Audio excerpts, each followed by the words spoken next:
Hello everybody, my name is CulBlu. I'm bringing out this video of me playing a board game, and today I'm going to be doing a solo playthrough of Clans of Caledonia with the Industria expansion, not playing any of the Industria modules except for the Automa for the Industria expansion, which is different from just playing normal solo, which is what I played in the past. So we're going to try to, take a shot and see if I can do really good here, see if I can do well. I got everything kind of all set up, so let's go ahead and move our camera from our box over to our main table.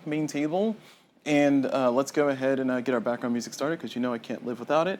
So we got that going here.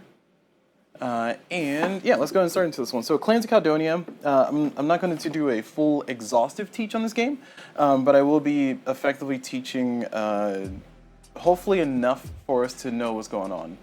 How about that? Yeah, I'll try to teach enough for us to know what's going on.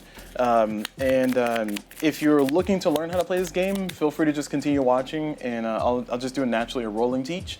Like I said, I'm gonna try not to front load every single thing, but I will be talking through a lot of my decisions in decision space here. So as a result, you'll be able to hopefully pick up some pointers and some understandings of the flow of the game as you go.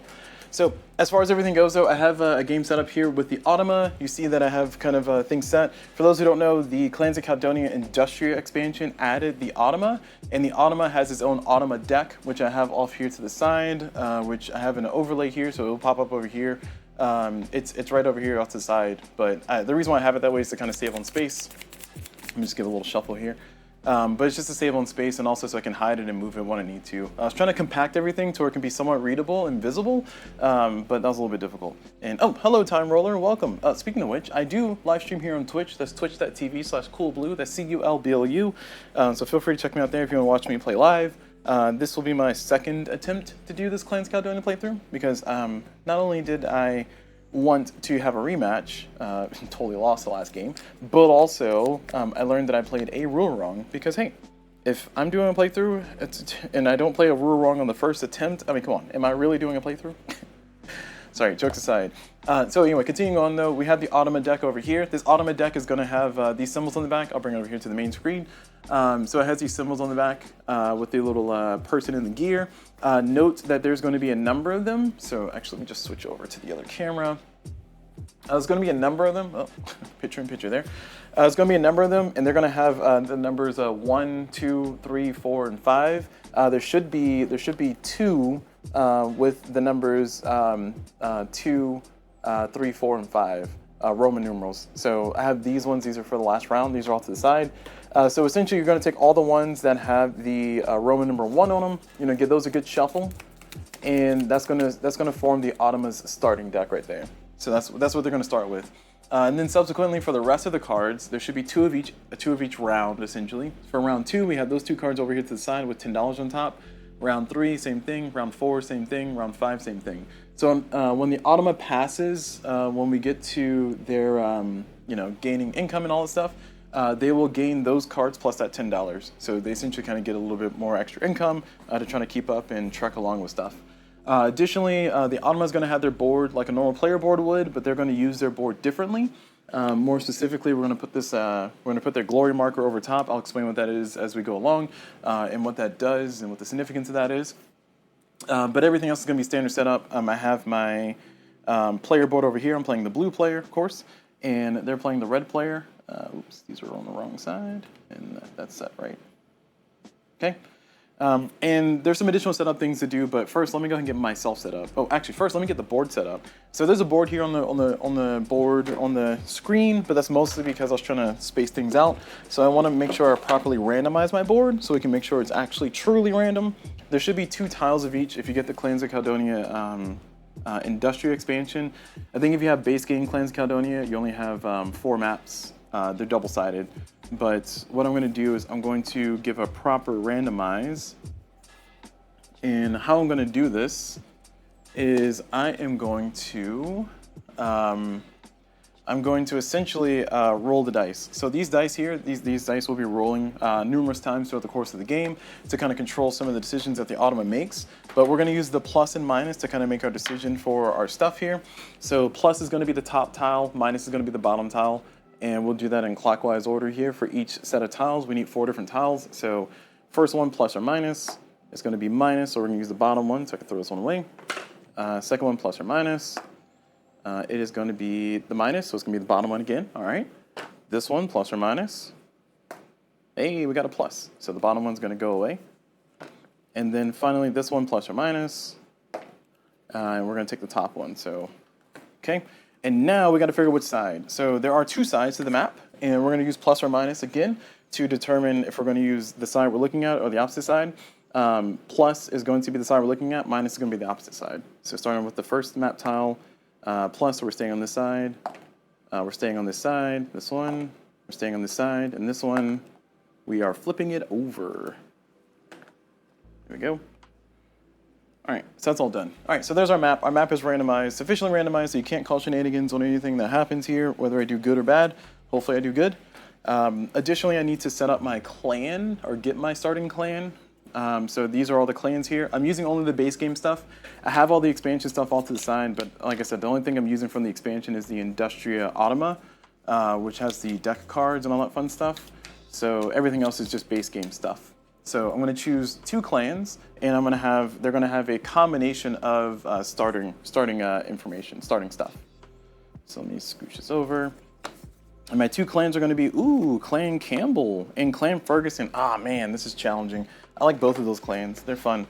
Clan Ferguson, they start with more workers than normal because they have to start on the edge. But they also start with increased river jump, lake jump. They start with lock level 1, which I'll explain when we get to it later.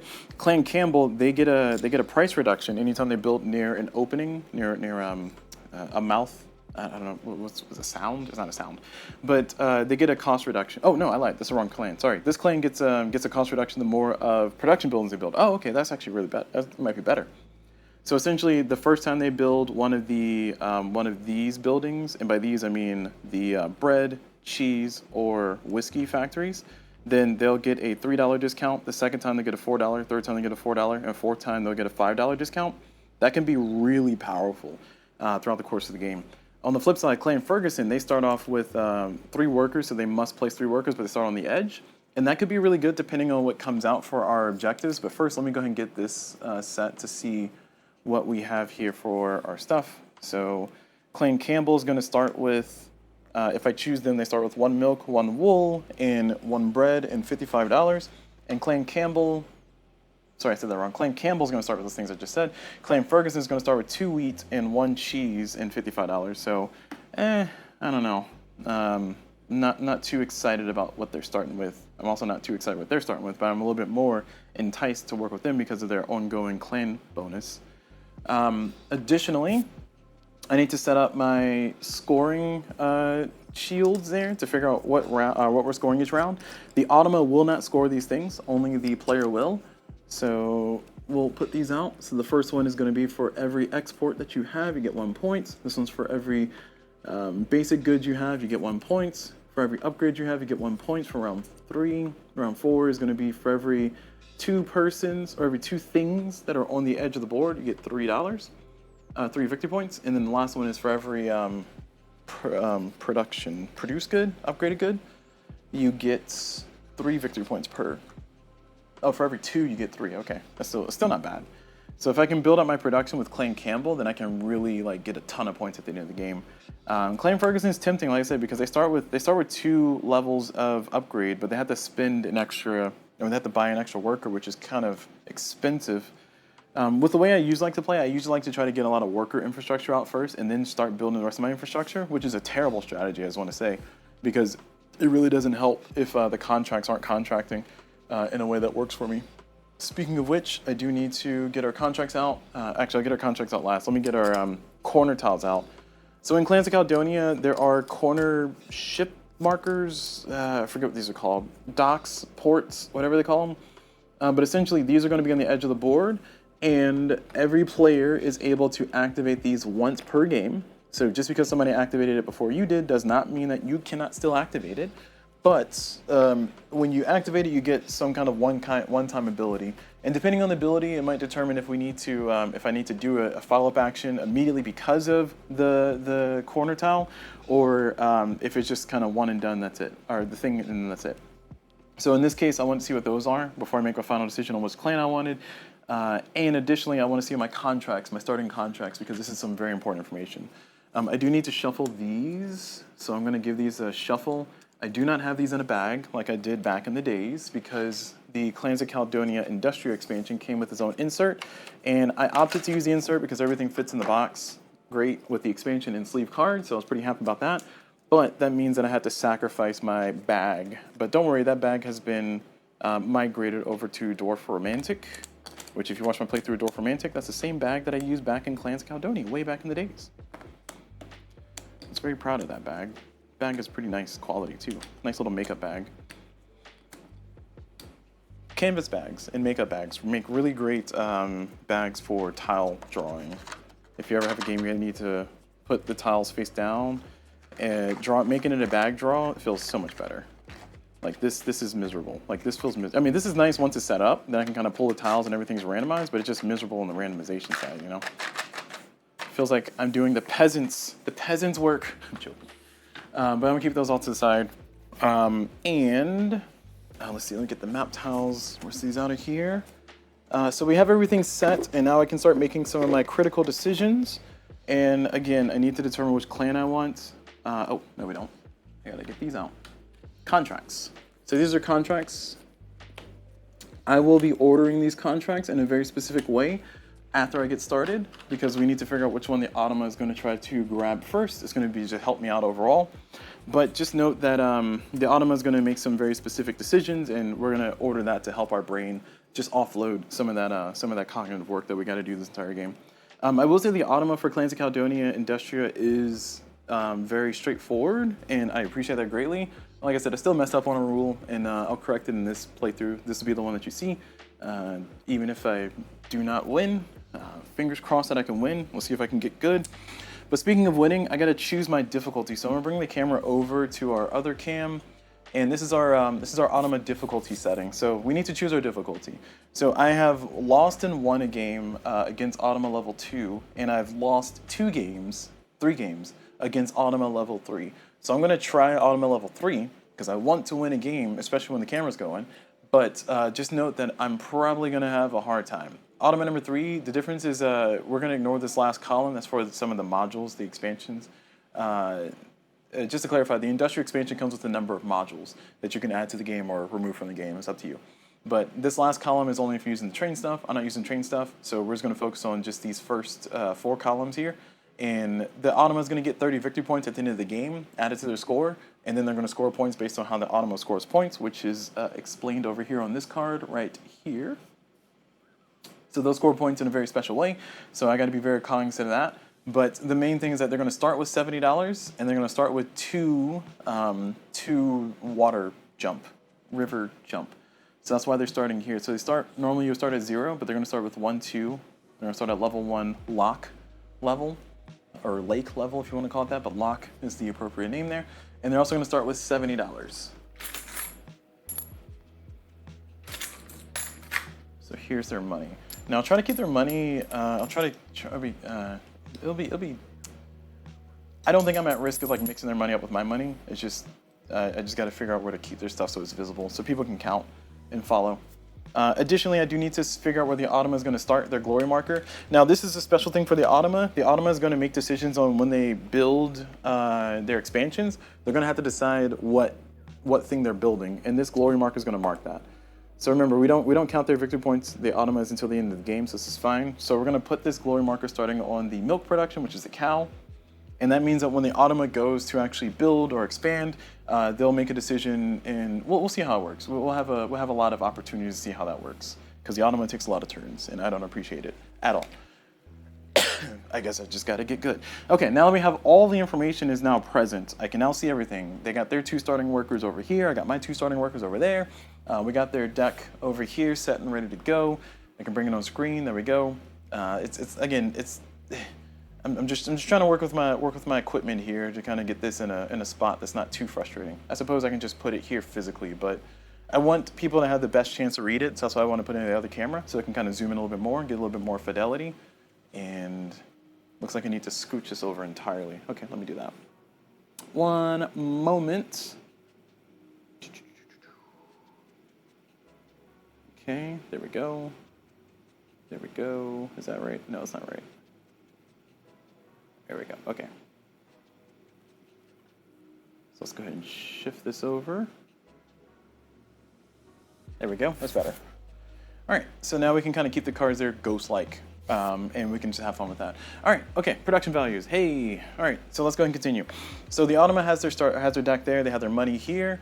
They have their starting workers. They got everything all set. They're ready to go. I need to decide which clan I want. I'm going to go ahead and I really want to do Clan Ferguson, but given our starting contracts and everything out here, I think Clan Campbell is going to be better for the long run. It's going to force me to build production, and I have a really hard time actually building production. Like, I love building workers and getting a bunch of money and then just buying what I need, but that strategy runs out of steam by round 3, 4, and 5 especially. So round 3, that's where it starts to get shaky. Round 4, you really need your production up.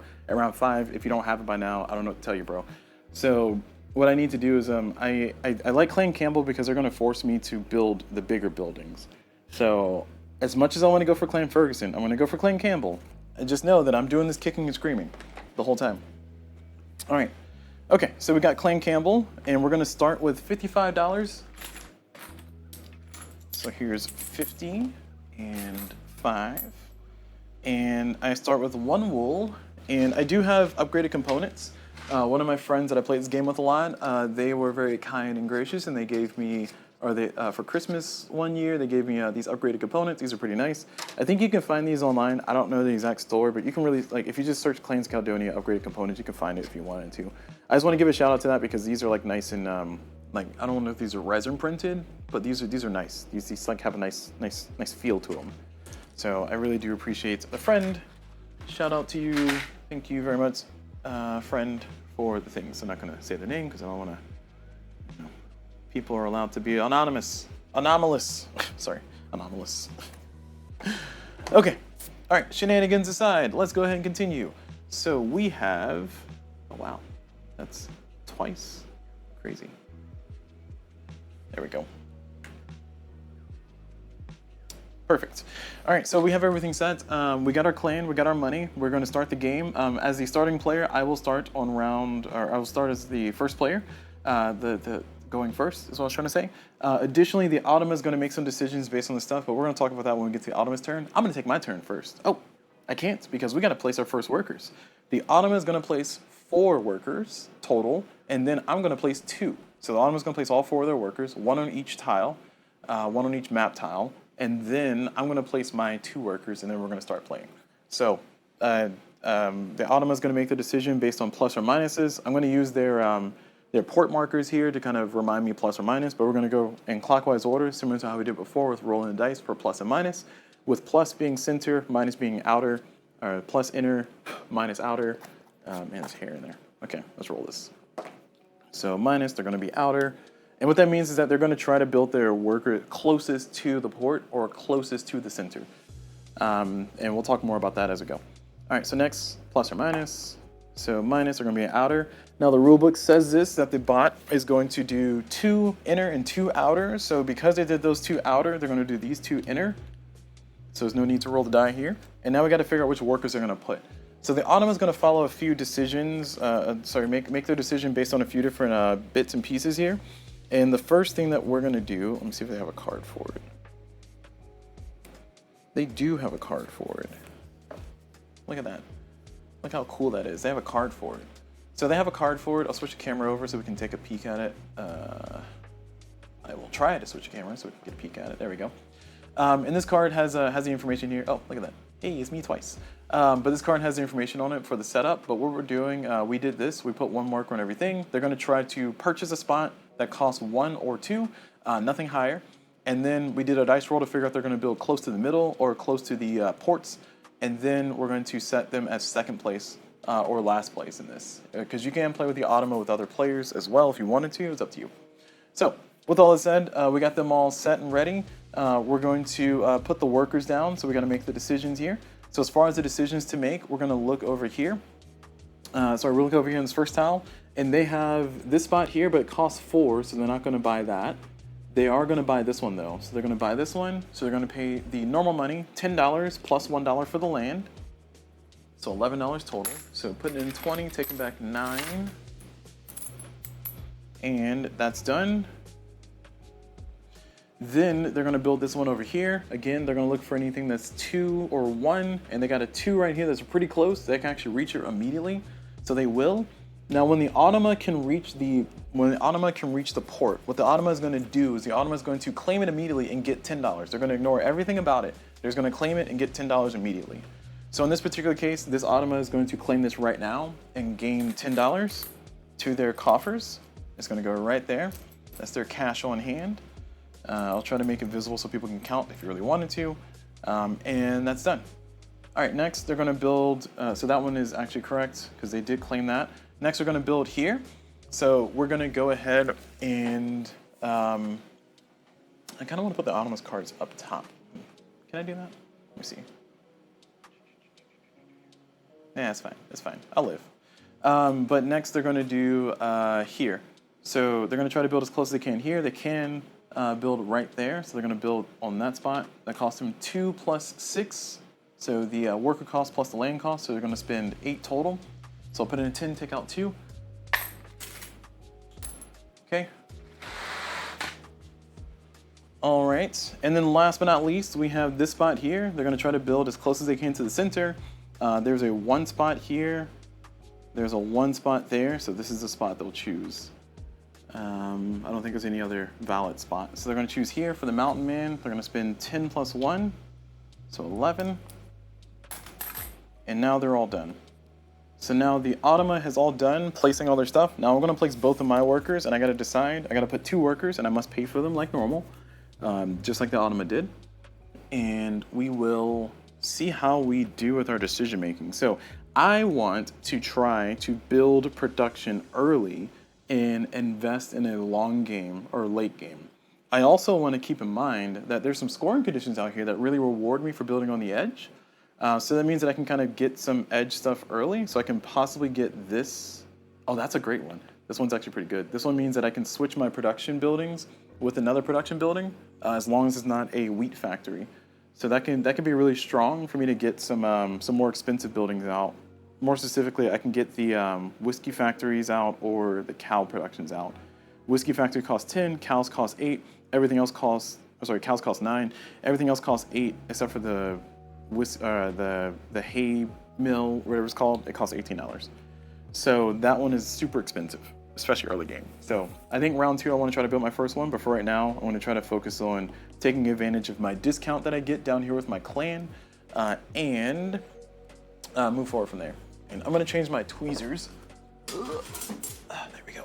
Yeah, change my tweezers because these tweezers, you can actually see, look at that. You can actually see where I'm pointing. The other ones are a little bit more difficult to see. These are really long though, so that's gonna be a little obnoxious here. But I can use them to reach this stuff, so that's pretty fun. Yeah, there we go. Okay, all right, distractions aside. So let's make a decision about where we're gonna put our workers. So I like to try to stick with the same type of worker.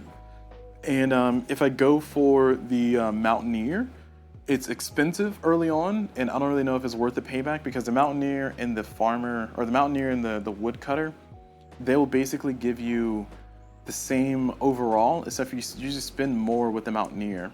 The benefit of the Mountaineer though is that you can jump into these spaces here, just like the woodcutter, you can do that too. So, man, I am torn because I want to be on the edge, but I don't want to pay edge money. So I think I want to put my first woodcutter. I think I want to go woodcutter. So I'm going to put my first woodcutter here so I can get some infrastructure down too. So we're going to spend $6 plus 1, so 7. So put in 10, take out 3. Okay. And then next, we want to put another woodcutter if we can help it. So we can put one here, but then we're going to risk, well, actually, no, we're not going to risk too, well, I don't think we're going to risk too much, but I hope we don't. So we're going to spend that, and our top priority is to build into that spot, if we can. So we're going to spend 6 plus 1, so $7. So this is $7. And that's it. So now I have $41 and some resources here to kind of help me move through the early parts of the game. We'll see how I make those things work. We'll see what the contracts allow me to contract, but for right now, we're ready to start the game. So we will commence. commence the Clans of Caledonia, whatever word I was trying to say there. Oh, I got more space. I can see everything, it's fine. Yeah, as long as you can see me flip over the cards, it's good. Okay. All right, so we are all settled, so let's get going. I need to take my first turn because I get to go first. And the first thing I want to do is I want to increase my river jump because I want to be able to build into that spot. Like I said, my top priority is to like get into the spot. I'm not playing around. The bot has hosed me before by taking the spot that I needed. And I was like, you jerk. So we're going to go ahead and spend $4 to do that. We're going to go from 20 down to 16. And we're done with our first action. Next is the Automa's turn. The Automa, we're going to flip the card. So for the Automa, I'll bring it on the screen here. We'll flip the card. And when we flip the card, we're going to look at this top part. And we're going to do that from left to right. So sorry for the double screen there, but we're just going to keep it there. So they're going to try to do this. If they can't, then they'll do this. They'll try to do this. If they can't, they'll try to do that. If they can't, they'll try to do that. Now these things are going to happen in a certain decision order. But for right now, just know that they can do the first one. So that first one is they're going to try to acquire a contract. And when they acquire a contract, they're going to pull a contract from this board. Now, when they pull contracts, the Automa is going to have two different decision structures that they're going to use. One for early game, one for late game. This is the rule that I got wrong when I played earlier. Yes, I lost your game I played earlier still, but I feel like I might have had a maybe slight chance if I played it correctly. Essentially, what the Automa will do is the Automa will decide based on the benefits that they get over here. So they're going to go for the cheapest contract that they can get, and they're going to go for the benefits. You'll notice that the Automa does not have any resources over here. That is by design. The Automa does not collect resources. Instead, the Automa is going to have a money conversion, which I just realized I could have put that on the screen. So I'll do that here. They'll have a money conversion. Whenever they're trying to do a contract, we'll convert the cost into money. So instead of paying wool, they'll pay $5. Instead of paying anything else, they'll pay $10 instead. So that's very important. They're not going to lose anything from the board. They're not going to remove stuff from the board. They will take contracts. They will get the rewards for it, so on and so forth. But they'll make decisions based on certain structures. And those decisions, like I said before, is that for rounds 1 through 3, as you can see here on the card, they'll try to take the cheapest contract that they can get. And then if there's a tie, they'll try to take the one that they're going to get the max benefit from. So for every contract that gives them a reward of placing a free, like doing a free build or getting a free upgrade, they'll get $5 instead. And then they also take into account the money. They'll get the money that's on the card too. For rounds 4 through 5, they will decide based on the rarest export good that's on the board, and they'll consider anything in the player's board. They'll consider anything in the player's board over here. They'll consider that as completed for their decision making. And they'll choose the rarest one that's up there, and then they'll try to get the most expensive contract. And then if there's a tie break, then it's a dice roll, and you'll just randomize it from there. Okay. And what was the last one say? Huh. I don't know what that last one's about, but okay. Yeah. Well, I think that means that they'll always try to get the contract they can afford. I don't know. I can check the rulebook for that one and figure out later. So that is what that means. So going back over to our Automa, they're trying to make a decision based on what contracts they want. They're going to try to go for the cheapest one possible, and then the one that gives them the most rewards as a tiebreaker. So the cheapest one possible, currently we have a 20 out here, because this is 2 cheeses. That's going to be $10 per, so 20. So this is a 20. And then there is a, oh wow, these are all expensive. Yay. There are 2 30s out here. This is a 30 as well. This is 6 wolves, 5 per. So it's a 30. And then, this one's a 25. So they have a 20, they have a 25. So 2 10s and a 5 right there. And then they'll consider these for tie break. So what do they get the most benefit from? They don't really get the most benefit from anything based on their decisions that they're making now. What I like to do is I like to just put in order by which one gives it the most benefit. This is my own crimes causing my own problems, I suppose. Crimes, wrong word. Oh, actually, no, I lied. This one actually goes next. This is 10, 10, 5, 25. This is 25. This is 30. Oh my gosh, math is hard. 20, 25. This is 30. So this one definitely goes first because they're going to get $15 for finishing this one. And then between these two, these are effectively tied. So I'm going to choose this one because they'll get the most benefit from it. And then I'm going to choose this one. And then finally, this one's the last one. So I'm putting that in order on the board to make it easy for me. So that way whenever the Automa takes a contract or if the Automa needs to make a decision based on contracts, I know that they just take the top one there and we just move on. That's why I'm doing that. So knowing all that information, we're going to continue with our life. So the Automa is going to take a contract. They're going to take this first contract, and that's going to get them, they're going to get $5 for taking a contract in round 1. So they will gain $5, and that's it. All right, okay, cool. Now that's over. We're back over to my turn. And as a side note, I did mention this before, but I'll keep the cards here on an overlay. It's a little bit, it might be a little bit jarring. You see my hand kind of scrying over it, so my apologies. But I'm just doing that mostly because I want to be able to zoom in on this, so we can zoom in when we need to see more important stuff later in the game. That might not be required since we'll get used to it. But I'm just letting you know why my cards are floating above my hand, just in case you were wondering for some reason. Okay, so on to me. I established that I'm really adamant about gaining that spot. I really want that spot really badly. I got my lake level, my lake tech, whatever you call it, to be able to jump over rivers. So I think I will go ahead and do the river jump. It's going to be super expensive for me to do this, but I'm really trying to like hash out like a long game plan. So we're going to go ahead and do this. I'm going to spend $12 for that. So it's going to be 10 and 2, because it's 6 for this and 6 for that spot. And that's it. I'm done. Now I do not have the ability to reach a spot yet, which is fine. I don't really need to interact with it right now. But once I get my lake tech up one more level, then I can reach it. I can choose when I want to activate that, before, after my turn, during my turn. So for right now, just know that I'm not going to do anything with that spot because I can't reach it yet. All right, Automa's going to do their turn. We're going to flip a card, and they are going to decide to do a market action. When the Automa does a market action, we're going to roll these dice, and it's going to tell us which market they're going to shop at and what they're going to do. Now, the Automa is going to interact with the market differently from a player. They have 2 different modes of where they'll gain money from the market. Mode 1 is just normal market action like they're doing now. Mode 2 is neighbor bonus. We'll talk about neighbor bonus when it happens. Just know that they get more money when they do neighbor bonus. They get less money when they do the normal market action. So in this case, the Automa is going to do 1 in wheat. So what we do is we take their marker. We take one of their markers. We take the number that they rolled here. So this is a 3. They will take the 2 that they have, only the 2 that they have. But in this case, they'll take the 1, and they'll put them either on the buy or sell side. Now, when you roll these dice, you will always check the board first, specifically for doing the market action. If the Automa has already interacted with that market or is already in that market right now, they will re-roll this die, which shop they're going to, and it has to land on something new for them. But that's specifically for when they're doing the market action here. Continuing on with what I was saying though, they're going to go ahead and choose to buy. And the reason why I know that's because there's a decision tree that we follow. And the decision tree is that if it's in the middle, if the marker is in the middle in this bracket, then the Automa is going to choose to either buy or sell based on the symbol shown on the die. If it's a plus, they're going to buy. If it's a minus, they're going to sell. Now, if it's outside, if it's on the bottom down here, then the Automa is going to automatically decide to buy because it's cheap. And if it's on the outside up here, then the Automa is going to decide to sell. So they're going to put their cube down here instead. Now for the Automa, what they're going to do when they do a market action is that they're going to buy 1, and they're not going to change any resources. They never gain resources. They don't gain money from the trade. They don't do anything like that. They're just going to change the price essentially, and they're going to gain $1 per transaction.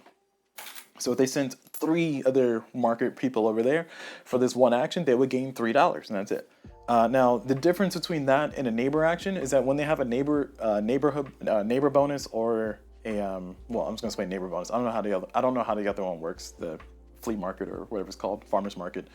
But when they have a neighbor action, a neighbor bonus, they will send as many workers as they can, and then they will buy that many of the thing, assuming that they can buy it. And when they do, they'll get $3 per worker that they send based on that neighbor action. So essentially, they get a lot more money, a lot more income when they get a neighbor bonus. So be very careful about where you place your stuff, essentially. Okay, cool.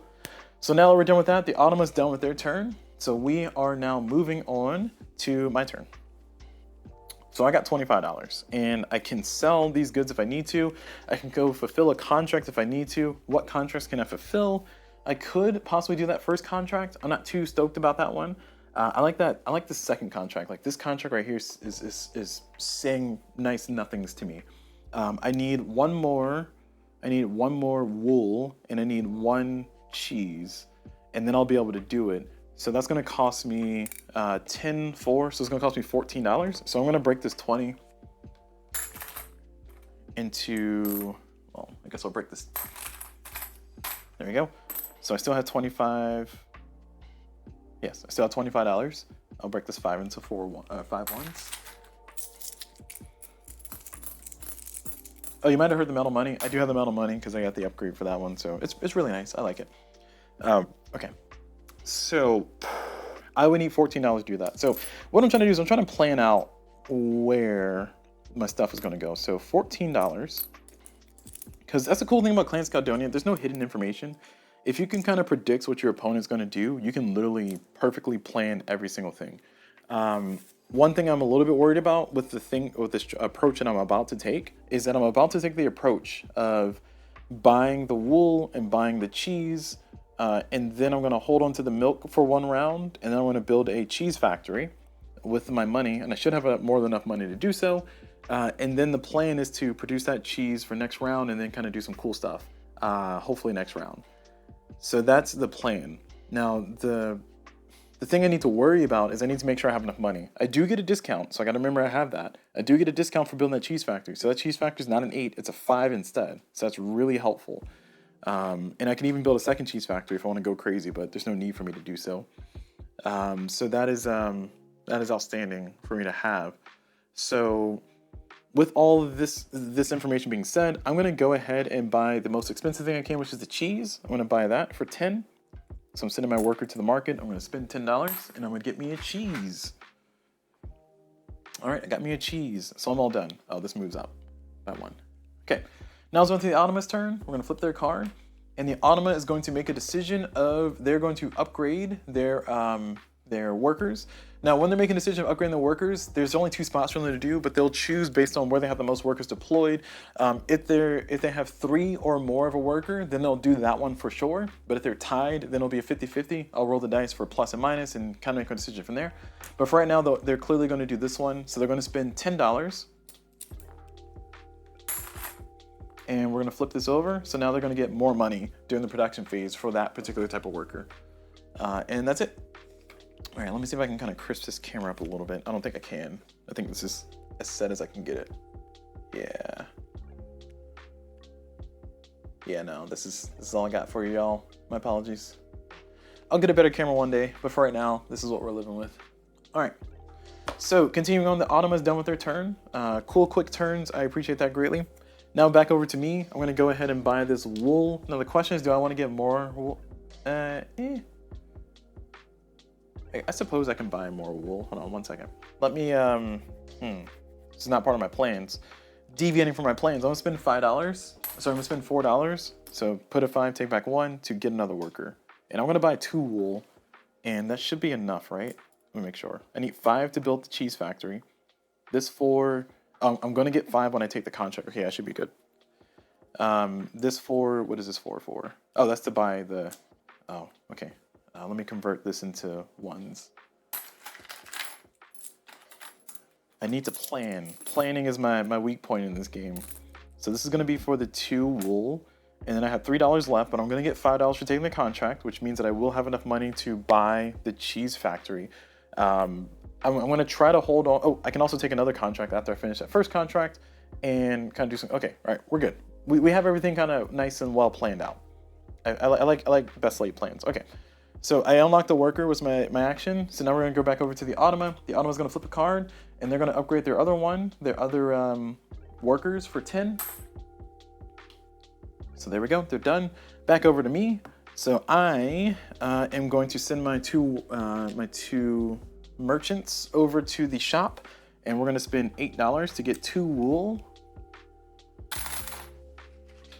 So that's $8 spent, and we got 2 wool. This is gonna go up 1, 2. All right, so I'm all done. Back over to the Automa. The Automa is going to do nothing.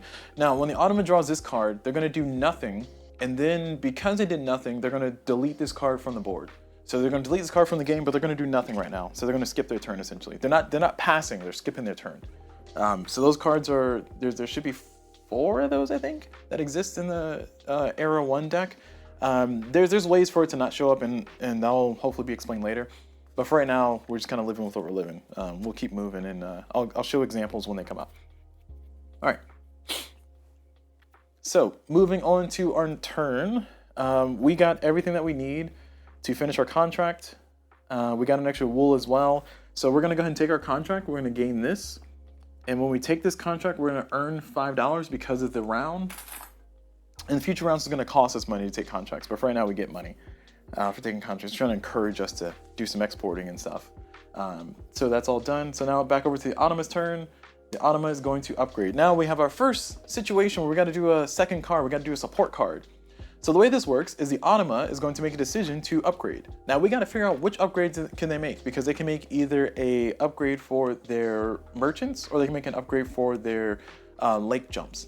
So we need to decide that. The way we decide is we take the next card, we flip it upside down like so, and then we align it like so we can kind of see where the little divot kind of kicks in, cuts down, and that's where we're going to look. So we're going to essentially have them do an upgrade, and they're going to choose an upgrade on the water jump, their lake jump level.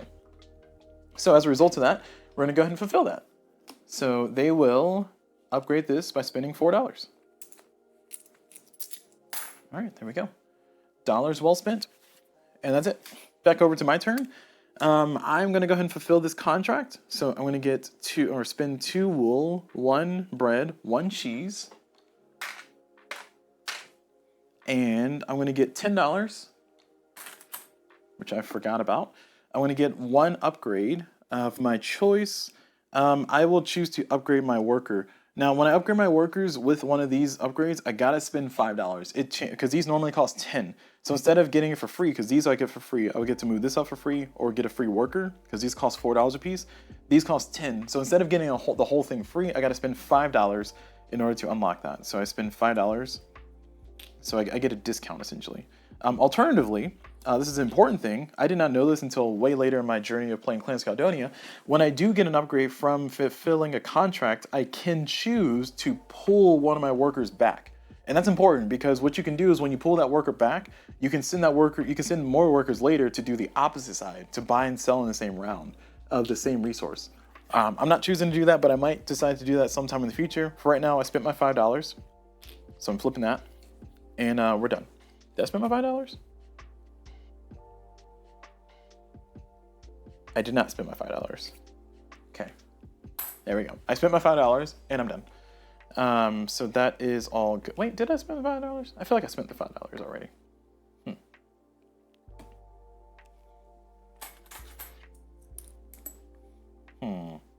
Yeah, I spent the $5 already. Because I had $8 when I was talking about my stuff earlier, right? Right? No, I haven't spent the $5. Okay, all right. I gotta keep better track of that before I start yapping and stuff. But we're all done. Sorry, I had to sneeze, but that's all I got. All right, so that's all done. I also need to move the sugarcane up 3. 1, 2, 3, done. And the first person to pass these spots will earn the $1 that comes with it. That $1 comes in handy, let me tell you. That $1 means a lot. It's like the dollar menu used to mean something. This one still means something. Okay, so we're all happy, we're all done. Back over to the Automa. The Automa is going to take their turn. They're going to do nothing, and they're going to pass. Well, they're not going to pass. They're going to do nothing for this turn, so it's back over to my turn. I can take another contract. We've already established I'm building a milk. There's no cheese. There are no cheese contracts out here. I think this is the only contract that needs. No, this one needs wool too, but this one's super expensive. It has a requirement for 3 whiskey. Ugh, it's kind of pricey there, don't you say? I don't really want to go for ones where I got to kill cow or kill cattle. So I think what I'm going to do is I'm going to go for this contract right here. Well, it's a cheap contract though. This one gives me 4 cotton. I kind of want this one. But I really don't want to do the lamb slaughter part.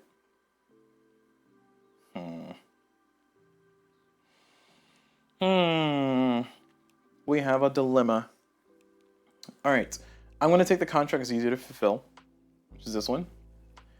And the hope is maybe I can get enough money to finish it. If I can finish it this round, that'll be grand. I don't think I can. I need 2 more workers, and I would need to sell my milk to do it. So I need 1 worker, and I need to sell my milk for $5. Yeah, that's not gonna happen. I only have $18. So I got the wool, which is good, but I need bread and whiskey. Whiskey costs 11, bread costs 10, so I need $21 there. And then I also need to still get a worker, and getting that worker is gonna basically gain me $1. So I have 10. I get $5 for taking his contract though. Oh, I already got that. Okay, that's this. All right, yep, never mind. Yeah, I don't have enough money for it. So this is $18.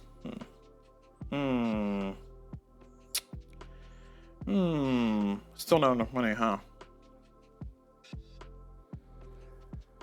Okay, I guess we'll get good. I mean, I could alternatively undo this and then no, it's too late. I've already spent the $5. All right, we're done. I'm happy, I guess. So we're gonna do the bot's next action, and the bot is going to decide to. So because the bot has already upgraded both of their workers, they're going to skip this one, and now they're going to decide to build. They're going to decide to expand. When the bot decides to expand, what we're going to do is we're going to flip this card over like so, and it's going to give us a decision structure, decision tree, and they're going to decide. They're going to try to build in the direction of the ports to gain $10, and they're going to do it on tile D. So they're going to focus only on tile D and expand on tile D. So looking on the map spot D, which is down here, they're going to expand from here, and they're going to move towards here. Now they're going to do so in whatever direction makes sense. So in this case, the bot can go here or here to reach this direction. So they're going to branch out this way or this way. This way's cheaper, but this way or this way is where they have to decide. Because there are 2 viable options, we're going to continue down the decision tree. They're going to try to go for the one that's going to give them the expansion, which means that this one's going to increase their expansion size, their settlement size. So they're going to go for this one. So they're going to spend $3 to get this. Now, before we decide before we decide to do the buying, we need to move 5 spaces. So what we're going to do is we're going to take our glory marker. We're going to move 5 because it's on 5. So we're going to go from here. We're going to go 1, 2, 3, 4, and these 2 are counted as 1, so 5. So now that we're going to choose to try to build a worker that is either a forest cutter or a mountain person. So this is a spot that they're targeting. We can put a forest cutter, a wood cutter. So we're going to put a wood cutter there. So they're going to spend 6 plus 3, so they're going to spend $9. So put in a 20, take back 11. And that's it. The bot is now done. All right, over to me. So I had plans. There's no way for me to fulfill that contract this round. We've already established that. I could get a worker, sell the milk, but I feel like I need to invest in the future. So we're gonna focus on investing in the future. I got some stuff over here. I do want to build an expansion there. I think, therefore I am. We're gonna build a milk. Oh, we need to upgrade our lake jump, don't we? Shoot. Okay, we're gonna spend $4. And we're gonna increase our lock level. So we can now reach this spot. We can also jump over this spot now. And that's what because I was trying to build here, but I couldn't because I didn't have the technology to jump that. So now I do. Okay, we're good. Back over to the Automa. The Automa is going to do their turn, and they are going to expand again. They're going to expand on tile B, and they're going to expand where they can reach the edge. Because they've already claimed that, we're going to ignore that one completely. Next, they're going to try to go where they can increase their lake level, or oh my gosh, they're doing it again. They did it again. The bot knows. I tell you, the bot knows. Anyway, I'll explain why I'm frustrated with that in a second. They're going to try to build or expand their expansion. They can't. There's no way for them to do so. So therefore, they're going to move to the third option, which the third option here is they're going to build on the cheapest spot possible, which the cheapest spot possible is $1 right there, the one spot I wanted, and they're going to build right there. Not a single care in the world, not a single thought in the head. That bot. But it knew what I was wanting, because I was thinking about doing that right now. But I was like, you know what? No, I need to increase my jump level, then I can reach it. But no, I got blocked off. I got hosed. Hosed. All right. So they're gonna move 3. So, whoops. Sorry, I didn't mean to destroy your board. So 1, 2, 3. So they're gonna build a cheese factory. Wow, that's offensive. The exact thing I was gonna build, huh? Huh? E2, Brutus. E2. All right. Whatever. I don't care. I do. Oh, and that's one of the cards that they're gonna throw. They would have thrown away if they didn't have a thing. Yeah, whatever. Okay, back over to me. I'm saddened by that. So,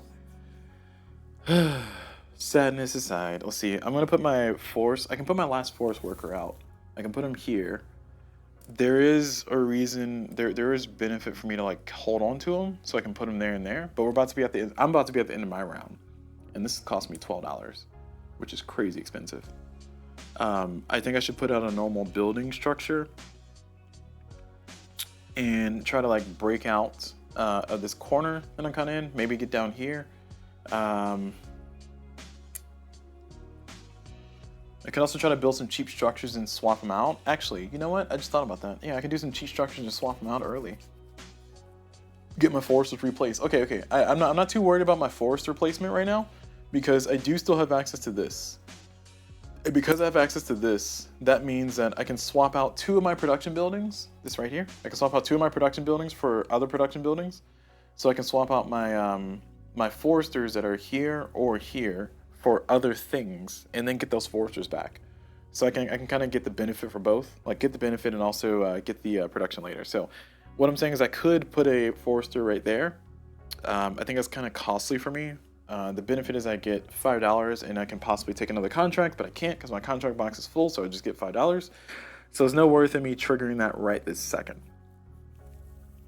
I'm trying to think a little bit more strategically, and I think I need to start breaking this way. So I can do, oh man, I would love to go here, here, here, and here. That would be so good. I'll try for it. I don't know if I'll be able to get it, but I'll try for it. Now the problem with going here, here, and then that way is that that's pretty expensive.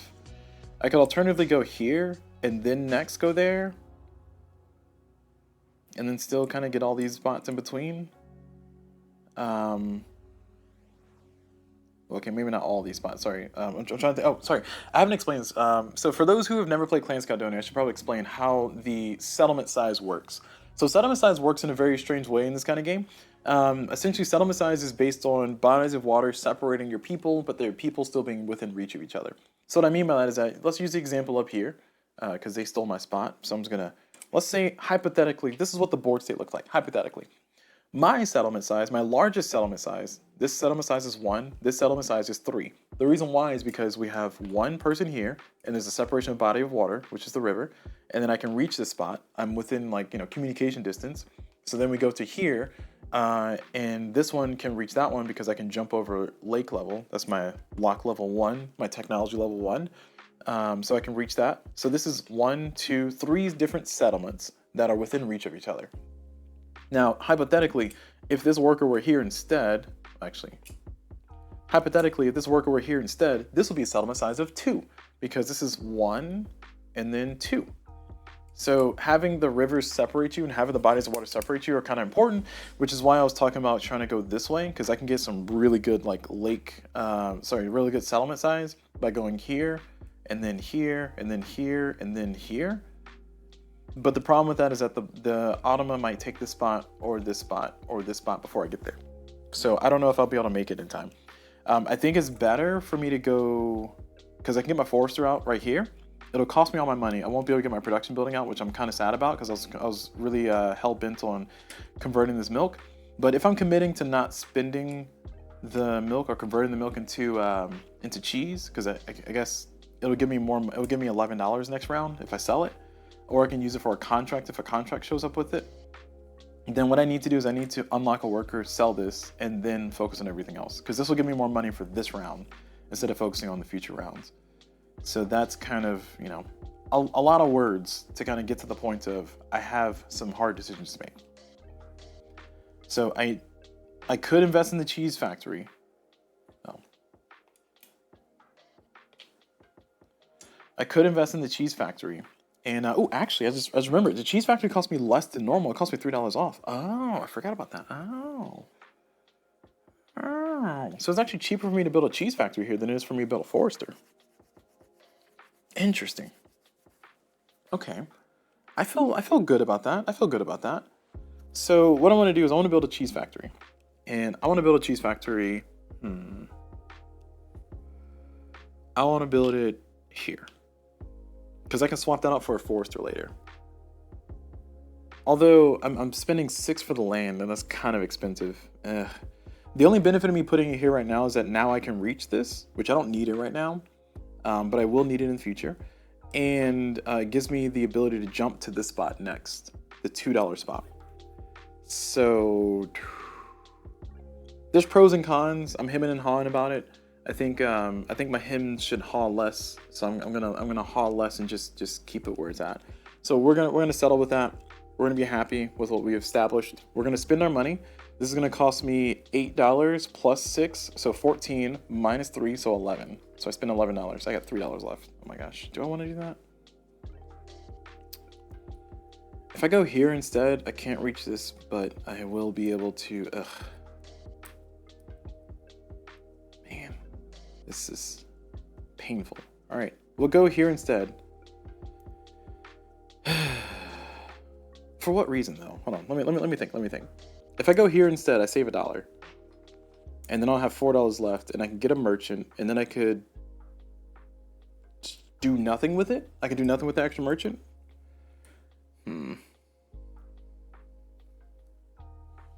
This is where the struggle becomes real. Now I don't have to build it down here. I could instead jump here. Which is the only difficulty with jumping here is that it means that I don't have kind of this beautiful trail of settlements prepared because I'm in the wrong direction. So this is better board position. But if I build up here, I save $5 whopping dollars, $5 whole dollars, and then I have a direct path to go straight here. So it gives me flexibility for now. It gives me the ability to do more, hopefully. Man. All right, let me think. So this is gonna cost me 5 plus 1, so $6. So this will be, let me take this and break that up. Okay, so this will cost me $6. This will cost me $6, right? Boom. And then if I build here, it'll be $1 off, so I can build a second cheese factory. That won't do anything for me at all because I don't have another milk. I only have 1 milk, but I could, if I had another worker and some more money from magic somehow, I could build or get another milk for the next round. How am I gonna do that? I don't know. I have no clue, but it's an idea. I'm trying to like consider my clan ability to make this like more lucrative. Again, having infrastructure is better than not having infrastructure, but I also need to make sure I'm not like, I'm actually able to fuel it. I'm actually able to like kind of put the resources that I need to convert into it. So I think either way, I'm going to commit to this because I can do this and this still. And like it doesn't feel good, but I don't know. We'll go with it. We'll stick with it. I'll be happy eventually. I don't know. All right, moving on. Automa, what are you doing? Automa is going to go to the market. They have 1 worker, so they will be able to go to the market. And they're going to go to the whiskey factory to buy 1 whiskey. It's a plus. So they're going to go up 1. They're going to earn $1. Man, I wish I was Automa with his cheaty actions there. Back over to me. So now I got to decide, put the pedal to the metal here. I got 1 wool for this contract. I have the ability to make a cheese next round. A cheese I can sell for $11. Oh, I think the camera froze. Hold on. Let me switch our camera over. 1 second. Wait, did it? Yeah. All right, there we go. Sorry, we're over here for a moment. Let me just zoom us out so we can get nice and cozy. Oh, wrong button. There we go. We're zooming out a little bit. Yeah, my other camera is deciding to restart because it decides to do that every once in a while. 1 second. Once it's back up, you'll hear the music and I'll be able to switch back over. We can continue about our game. But look, here's the metal money. Look at this nice quality metal money. Isn't it great? Oh my gosh, it makes nice sound and everything. I actually like their coins. They're really good. Okay, cool. All right, enough stalling. All right, back on to the real game. Hey, we're back. Let me get our camera back proper. 1 second. There we go. Okay, cool. All right, so back to what I was talking about. I could build another cheese factory. That's all I got. That's my move. My move is build another cheese. The best I can do is cheese. I can build another cheese factory for $4 off, so I can build it for 4 plus land, so I can build on a land of 4 or lower. I could also, instead of building another cheese factory, because I have $8, I could build a bread factory or a whiskey factory. Some of the drawbacks of doing that are that the Automa could take advantage of the neighbor bonus, get more money, like we talked about before. But you know what? It's the thing that's going to happen eventually. I'm not gonna be super prepped for or against. I can also unlock workers to kind of spin the action now to unlock the workers that I'll need to kind of do cool stuff later. And what else can I do?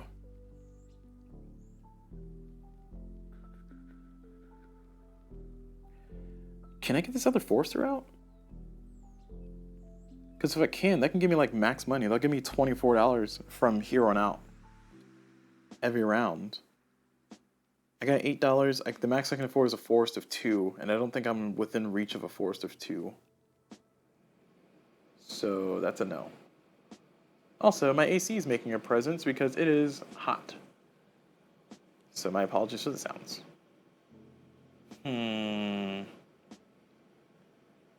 I think it makes more sense for me to unlock a worker and or I can just hold on to the cash. I can just hold on to the $8. Like I think unlocking another worker gives me the flexibility for next round, because next round I gotta buy 2 things and I have 3 workers. So if I unlock the worker now, it's kind of action positive. So we're gonna commit to that. Automa is gonna flip the last card. When the Automa runs out of cards, we'll shuffle. Oh, and we do need to shuffle here. So they're gonna try to expand. They do have the money. They do have enough money to expand, so we're gonna keep that card there, and we're gonna shuffle this deck.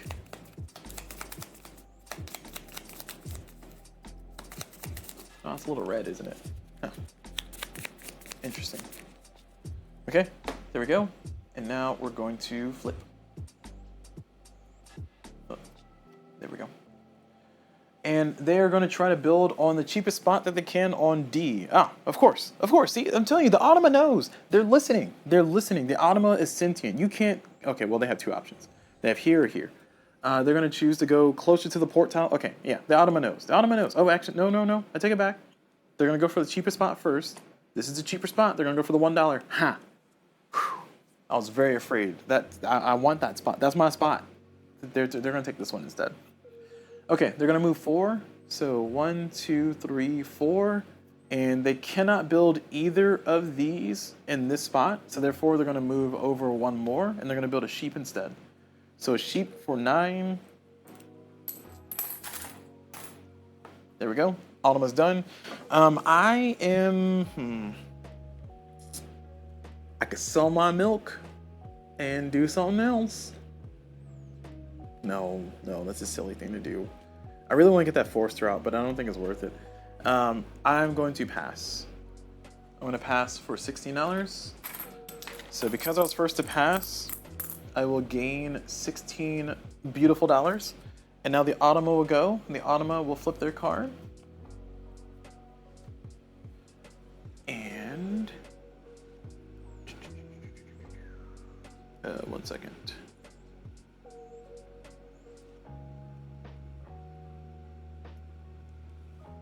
And that didn't change anything, did it?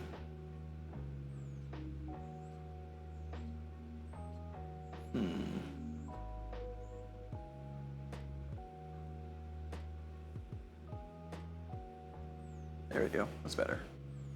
All right, that looks better. Sorry, I just wanted to try and fix the redness. I just looked over and was like, oh, that doesn't look great. Okay, looks a little bit better. Just a little bit. Okay, so the Automa is doing what? We flip their card. They're going to do contract. They cannot fulfill the contract. They need $20, so they do not have the money. So therefore, they can't do that one. They're going to try to expand. They only got $6. They can't afford to expand. They need at least $7, and that's if they had a forest spot available to them, which a $1 forest spot, which they do not anyway. So no, they can't do that. Next, they're going to try to upgrade. They can upgrade, and they're going to upgrade based on hats. So they're going to spend $4. to unlock a hat. Okay, now the Automa's gonna take another turn because I've already passed. And they're gonna do nothing. They're gonna end their, or they're gonna pass. So they're gonna do nothing that turn. Now they're gonna try to go to the market, but they're gonna burn that card, I meant to say. They're gonna go to bread 2. So I'm gonna send one person over to bread. They're gonna go up. They're gonna get $1. And now the Automa should pass in the next action. So can't do it, can't do it, can't do it, can't do it. They'll pass. So they're gonna gain $13 for passing.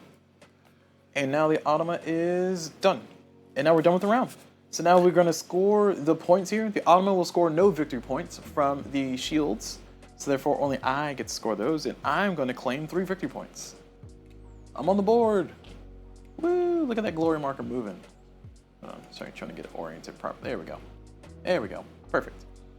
So that's it. Now we're gonna do production. So for production, I am going to produce myself first. So I'm gonna get $18 because I'm on this upgraded side on my woodcutter. So 18, I'll put in $2 and take a 20 instead. And then I will convert this milk into a cheese. And that's my entire production. Man, that didn't feel great. I thought I had a little bit more going for me, but I didn't. Now for the Automa, their production is gonna be really special. It's gonna be quite different. So what we're gonna do is we're gonna get them the money that they have on their board. So they're gonna get 23 plus 12. So that's gonna be 36. So 36. And then for every good that they have here, they're gonna gain $5 per. If it's a wheat factory here, instead of producing good, they're gonna get $5 or $10 total for the production. Oh, thank you. Oh, geez. I have Hardee's fries. Bum, ba-dum, bum, bum, bum, bum. All right. Oh man. Okay. We're just gonna put those. Just gonna put those right there. There we go. Yeah. Okay. So that's all done. They're gonna get $10. Okay. Now it's done. All right. Now we're at the end. Now we start the next round. Oh no, I lied. We got to give them this plus their $10, and we take their deck and we shuffle it with these cards. Not their discard, just their deck. We shuffle it, shuffle, shuffle, shuffle, shuffle. Then we put it back. And they have 2 new cards from round 2 to make them a little bit stronger, a little bit smarter, a little bit more aggressive. And then we refill the contracts, so we get 3 more contracts. So for this one, they're still gonna go for cheap. So 20, and this one's a 30, this one's a 40. So this 30 is not as good, it's basically the same as this 30, so they don't care. So it's gonna be either one. I'm just gonna keep it in the same order. This one's a 40, this one's a 30. The 40 is cheaper than the 45, so they're gonna go for that one. There we go.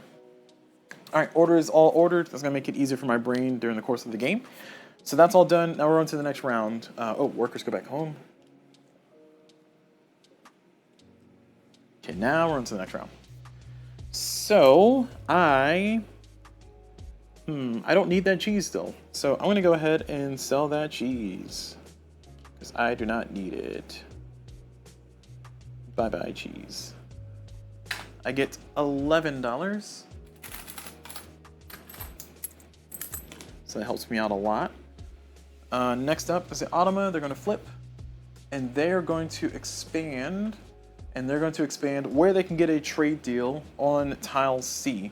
So they're on map tile C. There's nowhere they can get a trade deal on map tile C because I'm not down there. My only place that they can get one would be over here, but they didn't activate that one. So instead, they're going to skip that condition, go towards the shipping tile. So they can go towards the shipping tile this way. They can go 5, really 5, just 5. So we're just gonna go with that. Now I do want to say that this is based on my interpretation, my understanding of how the Automa makes its decisions. Please check the rulebook to kind of consult that and make your own interpretations. Also check the forums. There's a lot of clarifications there that I haven't fully read over. But my understanding is that the Automa is going to stick with this decision of trying to build towards the corner tile, even if they could have done something else a little bit more beneficial. So that's how I've been interpreting that. Because otherwise they're never gonna make it if they don't just start building towards it. So we're going to go ahead and move this 7. So it should be 1, 2, 3, 4, 5, 6. Wait. 1, 2, 3, 4, 5, 6, 7. Oh, okay. Well, right back where we started. All right. they're gonna build this one. So we're gonna do here and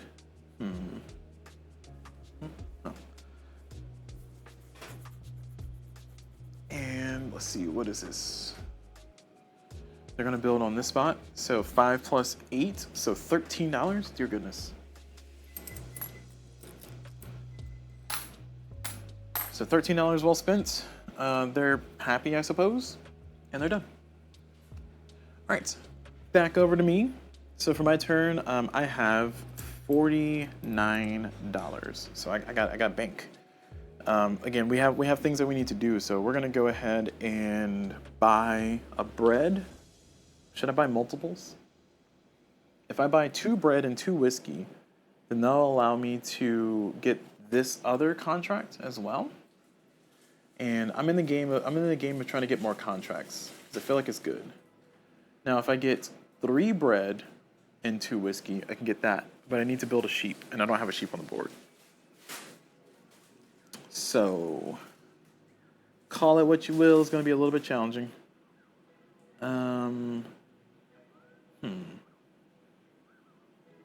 I could take advantage of this to kind of get a sheep out, but I don't think that's a good long-term plan. I really want to make my way up here. And that's gonna be a long journey, a long trek. So I think I need to start like getting this going. So that means I can consider this for more contracts. So yeah, I got some options. So knowing all this, I am going to go ahead and spend $4 to unlock a worker. Because I'm gonna try to do 2 bread. Was it 2 bread and 2 whiskey? I'm trying to go for this one. 2 bread, 2 whiskey. Getting contracts is the name of the game, and I don't want to fall behind on those contract points. It'll creep up on you. It'll really creep up on you. Now, alternatively, I could go for 1 wool extra. So buy 1 wool and buy 3 whiskey, which is whiskey's kind of expensive though. We'll try to make it work. I'm gonna stick with that move. We're gonna move into the Automa's next turn. They are going to expand again. Oh my gosh, they're expanding on Storm.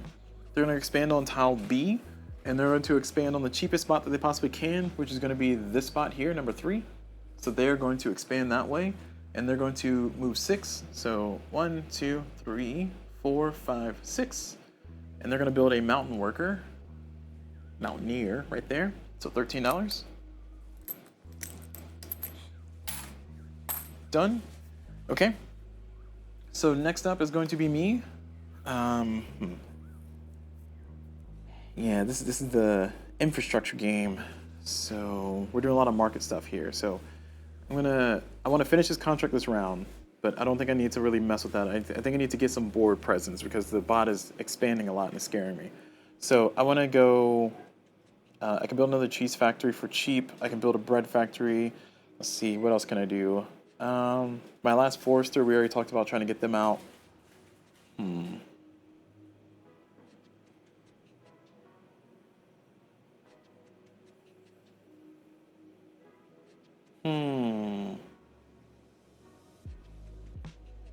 Nothing I build is going to expand immediately, but like I said, I want to get this plan going, so we need to go here. So we're going to go here. We're going to build a sheep, because that can help us out anyway. So we're going to spend $13. So from 20, we get 7 back. All right, done. Back over to the Automa. The Automa is going to fulfill their contract. They're going to spend $20. And they are going to earn $8. And they're going to get 1 sugarcane. Okay. And that's their first contract of the game, surprisingly. Okay. I mean, I'm not complaining, but it's a little suspicious. Oh, hello bodies. Oh my gosh. Hello, body shots only. Sorry, man. Oof, words. I'm struggling here. It's body shots only, not body shizoni, or I was gonna say body Tony, but that's not what that says. I'm telling you guys, reading is essential. Reading is essential.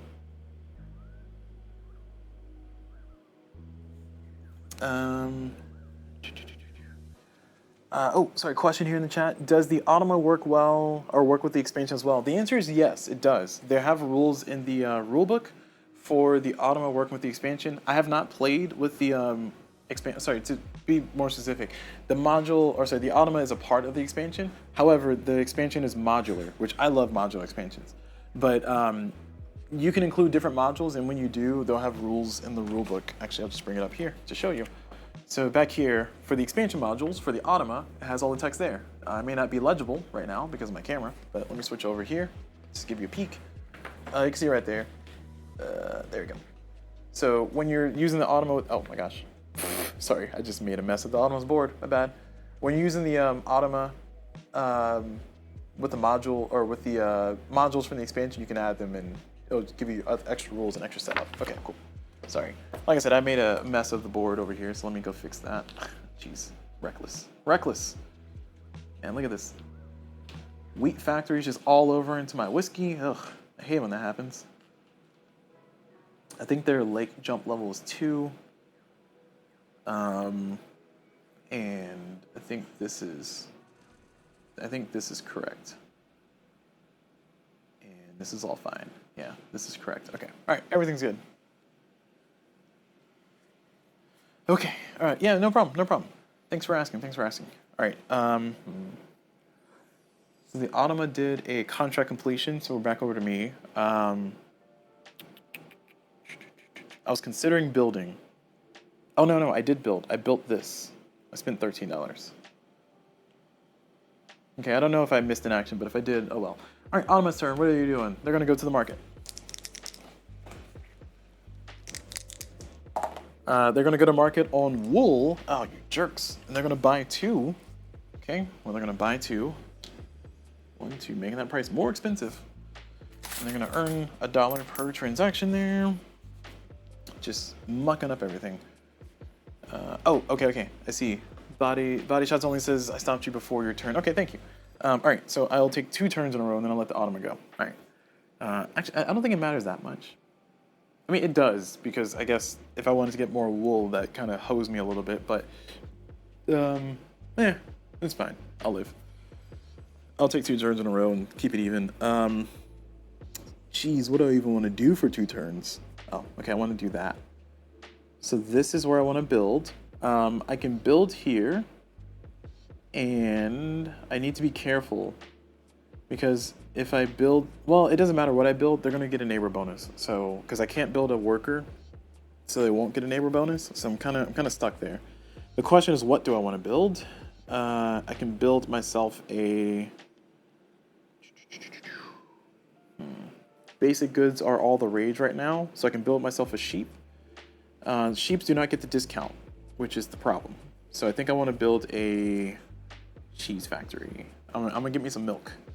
So cheese factory is gonna cost me normally 8, but I get a $4 discount, so it costs me 4 plus 2, so it's gonna cost me 6 total to place that. And it feels good. All right, next turn. Let's see, I can go here for 8 total, because if I build another cheese factory, that's gonna cost me 4 for the cheese factory because I get the $4 discount, and then I can put I start building cows on my next thing. So I think that's kind of where I'm headed. Now the drawback of doing that means that I'm kind of locking myself into the milk game, and I don't know if I want to go milk that hardcore. And again, I need to get the cows out. I guess I can get a cow out here soon, but I need to saturate these already. So it's like I'm already at a deficit. So part of me wants to build a sheep instead, which again, I don't get a discount for the sheep. It's going to cost me $12. 8 plus 4 as opposed to any dollars off. So, I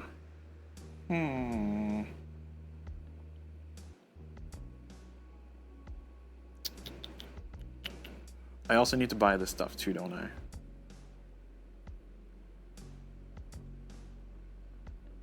All right, I have little doubt that the Automa is going to take this spot. I think this spot is safe. So I don't think the Automa is going to take this spot anytime soon. I do fear that the Automa is going to take this spot. And I can't do anything about that right now. So I don't think I need to worry about that. So what I'm going to do is I'm going to do my purchasing thing so I don't forget to finish this contract. I think I'm forfeiting the getting double whiskey and double bread, mostly because I kind of spent all the money I was going to do that with. So instead, because I want to get infrastructure on the board. So instead, I'm going to buy 1 bread for $11. So putting in 21, getting back 10. And oh man, we're gonna be cutting it close, aren't we? And by that I mean we're gonna have no money left. We're gonna have to sell it. Oh jeez. Oh jeez. All right. Well, I tried. I tried my best. All right. Automa's turn. Automa's going to do nothing. Hey, they're gonna pass. Back over to me. Oh, I didn't get my bread. Sorry. I bought a bread, didn't get it. Okay, there we go. I'm gonna go buy a whiskey for 12. And I'm now broke. So that's a 15, so I get 2 back. Nope, 3 back. Things I do for money. I moved that up already. And I get a whiskey.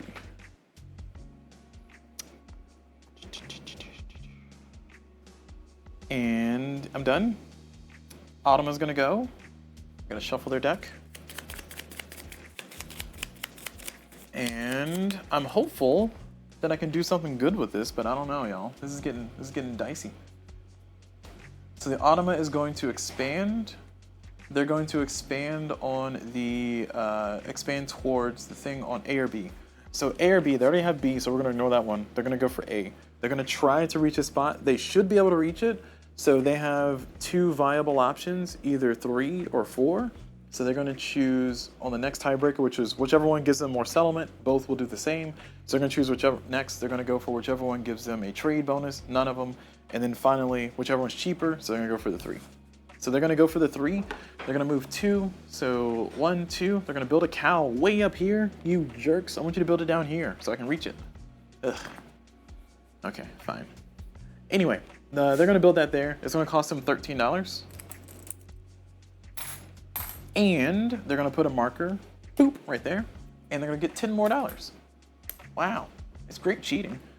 All right. Okay, so we are $3 in. We got a contract. We're gonna finish our contract. And we have finished our contracts. It's gonna be a whiskey, a bread, and a wool. That's done. And that contract is going to move the tobacco up 2. And we are not moving pretty far, are we? 1, 2. Whew, it's rough out here. Now, before the Automa finishes, before the Automa goes, oh, I can't reach a spot yet. Oh, I didn't do that. Oh, no. I was going to say, before the Automa goes, I was going to decide if I want to do this contract spot, but I decided to go this way instead of going this way. Shoot. Well, I guess I'm passing next turn anyway, so it's fine. It's fine. I don't know. I can't do anything with $3. Automa, what are you doing? Show us how to play this game. Clearly, I don't know how. Oh, they're gonna go to the merchant shop. What are you gonna do at the merchant shop? Bread 1. Okay. They're gonna buy a bread for 1, and they're gonna earn $1. Okay. I'm up. I can build a cheese factory. Yes. No, I cannot, because I get a $4 discount. That's the lowest discount I got. So I will pass. I'm done. Hopefully this infrastructure is helping, but it's not really because I don't have the milk to convert that into cheese. So like I'm hurting here. I think in hindsight I should have built, instead of the cheese factory, second cheese factory, I should have built a cow. But hindsight's 20/20. We learn from our mistakes. Back over to the Automa. Let's see how this game is actually played. They're gonna go ahead and expand again, because of course they are. And they're going to expand on tile A or C, and they're going to try to choose a spot that gets them closer to a tile, so they're going to choose tile C. And they got this spot. I guess, no, this spot gets them closer. So they're going to buy this one for for 6 plus, and they're going to go over here, 6 plus 8, so they're going to spend $14. All right, that's all done. And now the Automa is going to go again, and they're going to go to the market. No, they can't. They're going to do a contract. They're going to take a oh shoot! All right, I lied. I didn't pass yet. I took a contract. What contract am I taking? I guess I need to take a one with the wool. But man, those wool ones are so expensive. It hurts my soul. I have a sheep out, so I guess I can take this one. Whiskey's going to be so expensive. Bread is just as expensive. Ugh. I like this one better. This one has a better benefit. All right, I took that contract last round, and now I'm passing. All right, now back over to Automa. They're going to take a contract for $0. They're going to take this one. Automa's going to go again. They're going to finish their contract for 20. They have exactly 20, so they will finish it. So that's exactly $20. I'm telling you, those $1 add up. They do. They really do. All right, so it's exactly 20 they spent. They're going to earn $8 back. Oh, and they're going to take my, they're going to take my thing. Sorry, that's $8. I'm sorry. There we go. And they're going to move this up by 1. Boop. And I think I'm on 3 victory points. Yeah. And they're going to earn $1. Cool. This game is fun. All right. So they're going to take another contract for $0. Then they're going to try to expand. They have $9, so they could expand. Let's see, where can they expand? They could expand here. I don't think they can expand anywhere else. So they're going to expand here. Now, when you're choosing the Automa's actions, oh, actually I lied. They have 9. So they could expand with the sheep, or they could expand with a forester, because they have a $1 spot right there. They have a $1 spot right there. So yeah, so we got to flip a card still. Oh, sorry, this is in the way. There we go. They're gonna expand on B up here. So they're gonna go for the forester right there, because that's all they can afford. And it's gonna go for the cheapest anyway. So forester for $7. Okay, now they're gonna do nothing and pass. After this, flip a card. And can't, all done. And now we are done with a round. So we will give them 13 for passing. And they will get this 10, they'll get this shuffled in. 3 cards here, so shuffle as best I can. Cool, that's done. And now we check my victory points. So production, I will produce 1 wool. I got board presence, I just don't have resources. I get $18. So put in 2, take out a 20 instead. And yeah, that's it. Man, I'm feeling not great about this. I really need round 3 to be like a killer round. If round 3 is not a killer round, then this game's over. It's kind of already over. But like it's to the point to where I probably should say, before I passed, that I activated this to swap out 2 things. And try to get more workers out, because I need money. Well, maybe not workers, but I can swap out and get the cow out that I needed. Yeah, you know what? I'll do that. All right. So we are putting that there. We're activating this before we passed, because otherwise I'm going to be, stuck up a creek without a paddle. I need to replace 2 things. Now I can replace foresters, but I don't want to. So I guess my only option is a sheep, or replace a cheese factory. Whew, I didn't give myself any good decisions here, did I? My gosh. All right, so what we're gonna do is we're gonna replace this sheep with a mountain worker. And then we're gonna replace this cheese factory with a cow. So now, running that back, I do not produce this wool. I do produce a milk. Cheese. And I got $18 plus 6, so I have $6 more. I think that's the best thing to kind of keep myself from being locked out of the game. Otherwise, I'm going to be in a horrific spot. The drawback is that I wasn't able to kind of get the most out of that corner spot, but honestly, this is kind of the most. It got me out of a hard spot. And maybe I'll have a better time. Maybe I'll have a better time next time. So yeah, we'll call it how we call it. But that's what I'm deciding to do. That's my 1 mulligan. That's my 1 retcon there. Will I use multiple retcons? Yes, but we don't talk about Bruno. So okay, my stuff is produced. I have, just to make sure I got my stuff, I had $3 left, and then I got 16 for no. I had, how much money did I have left? Yeah, I had $3 left before I passed, and then I got 16. Yeah, so I got 16. Sorry, let me break this back. Well, okay.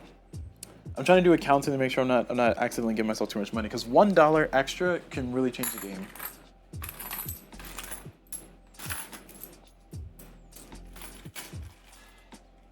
All right, accounting.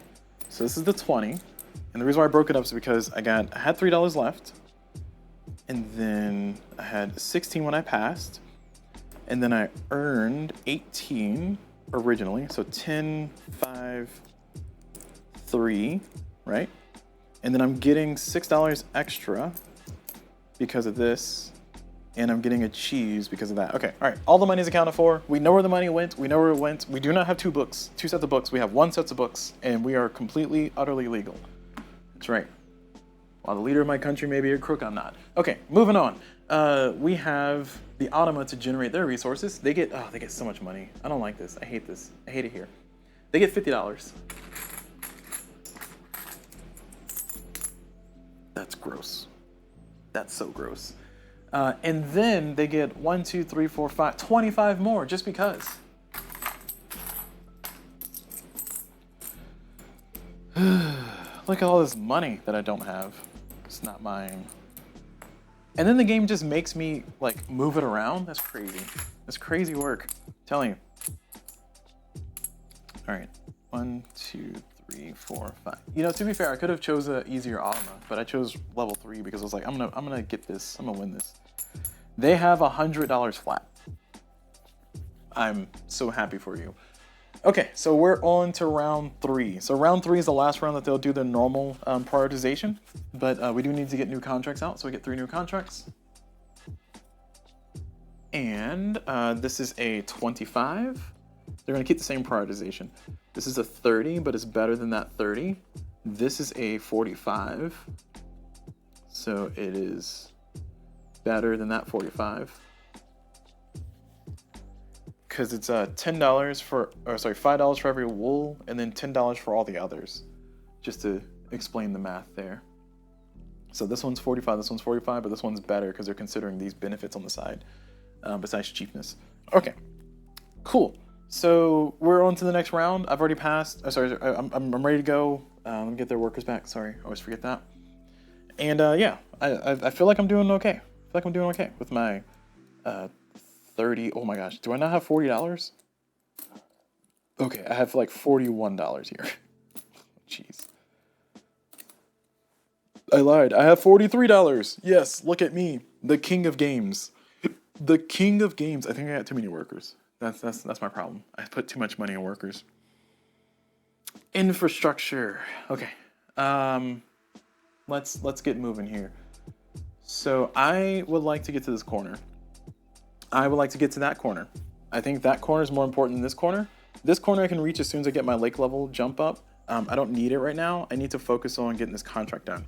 This contract completing this contract will allow me to get a free build, which is something I can take advantage of. So I think I want to build here first to make sure the bot doesn't steal it. Actually, no, we take it back. The bot's not going to take a spot. We've already established that. The logic of the Automa means that they're not going to take a spot, so I don't need to worry about that. So I think I'm just going to go ahead and focus on trying to get this contract done. I'm hopeful that the Automa will build a bread factory and build a whiskey factory, but I don't think I can like count on that. So part of me wants to like wait to see what they build, and then maybe build close to it. But it's gonna require like a set of luck, not important. Man, words are so hard. It's gonna require a lot of things lining up. Okay, so first and foremost though, I do want to build here, and I'm going to build. Oh, I don't know why I'm moving a worker. I'm going to build. I feel like I should do a bread factory. If I specialize, I get cheaper, but yeah, we're gonna go for a bread factory. We're getting $3 off, so it's 8 plus 4, which is going to be a 12 minus 3, so it's going to be 9. So I spend $9. Done. Back over to the Automa. They're going to flip their card, and they're going to try to upgrade, and they're going to upgrade hats. So they're going to spend $4 for that. Cool. Back over to me. Man, I just love how fast that is, by the way. It's just compliments, kudos to the Automa designers. I mean, sometimes you gotta pause and make a decision, but otherwise, just like snappy. That's really fun. I want to take a spot to block the Automa from ever going this way, so I want to finish this contract to do so.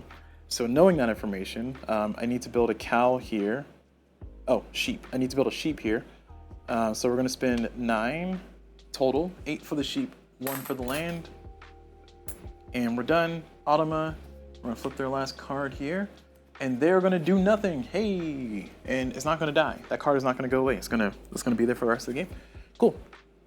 Back over to here. I need 2 bread and 1 whiskey. So we're going to buy 2 bread for $24. That's all the money I have. Oh no. Oh no. R.I.P. R.I.P. in peace. This is 1, 2, 3, 4, 5. Told y'all long-term planning is not my strong suit here. All right, that's 24 smackaroonies right there. And I still need to buy a whiskey for 13. Are you kidding me? Wow. Okay. Well, that plan's on pause for now. It cost. Oh, I never scored this. Sorry, I produced 0 basic resources, so I get 0 points for that. Sorry, we're on round 3. It cost me $5 to take a contract anyway. I am upset at that, but we'll try to live our life. My focus right now is to set myself up for round 4. Round 3 is a wash. Round 3 is dead.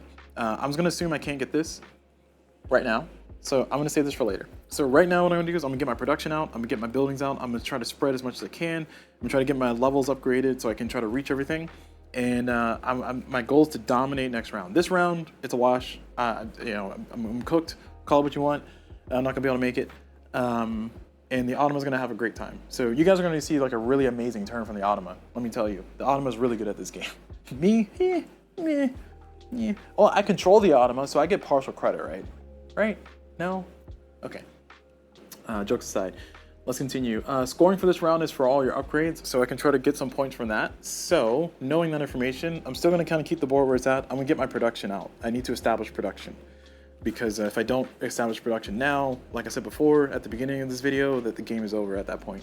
So I want to try to go here and then get there. So I need to increase my lake levels. So I'm going to spend $4 to increase my lake levels. 1, 2, 3, 4. Done. Moving on to the Automa. The Automa is going to shuffle their deck of madness.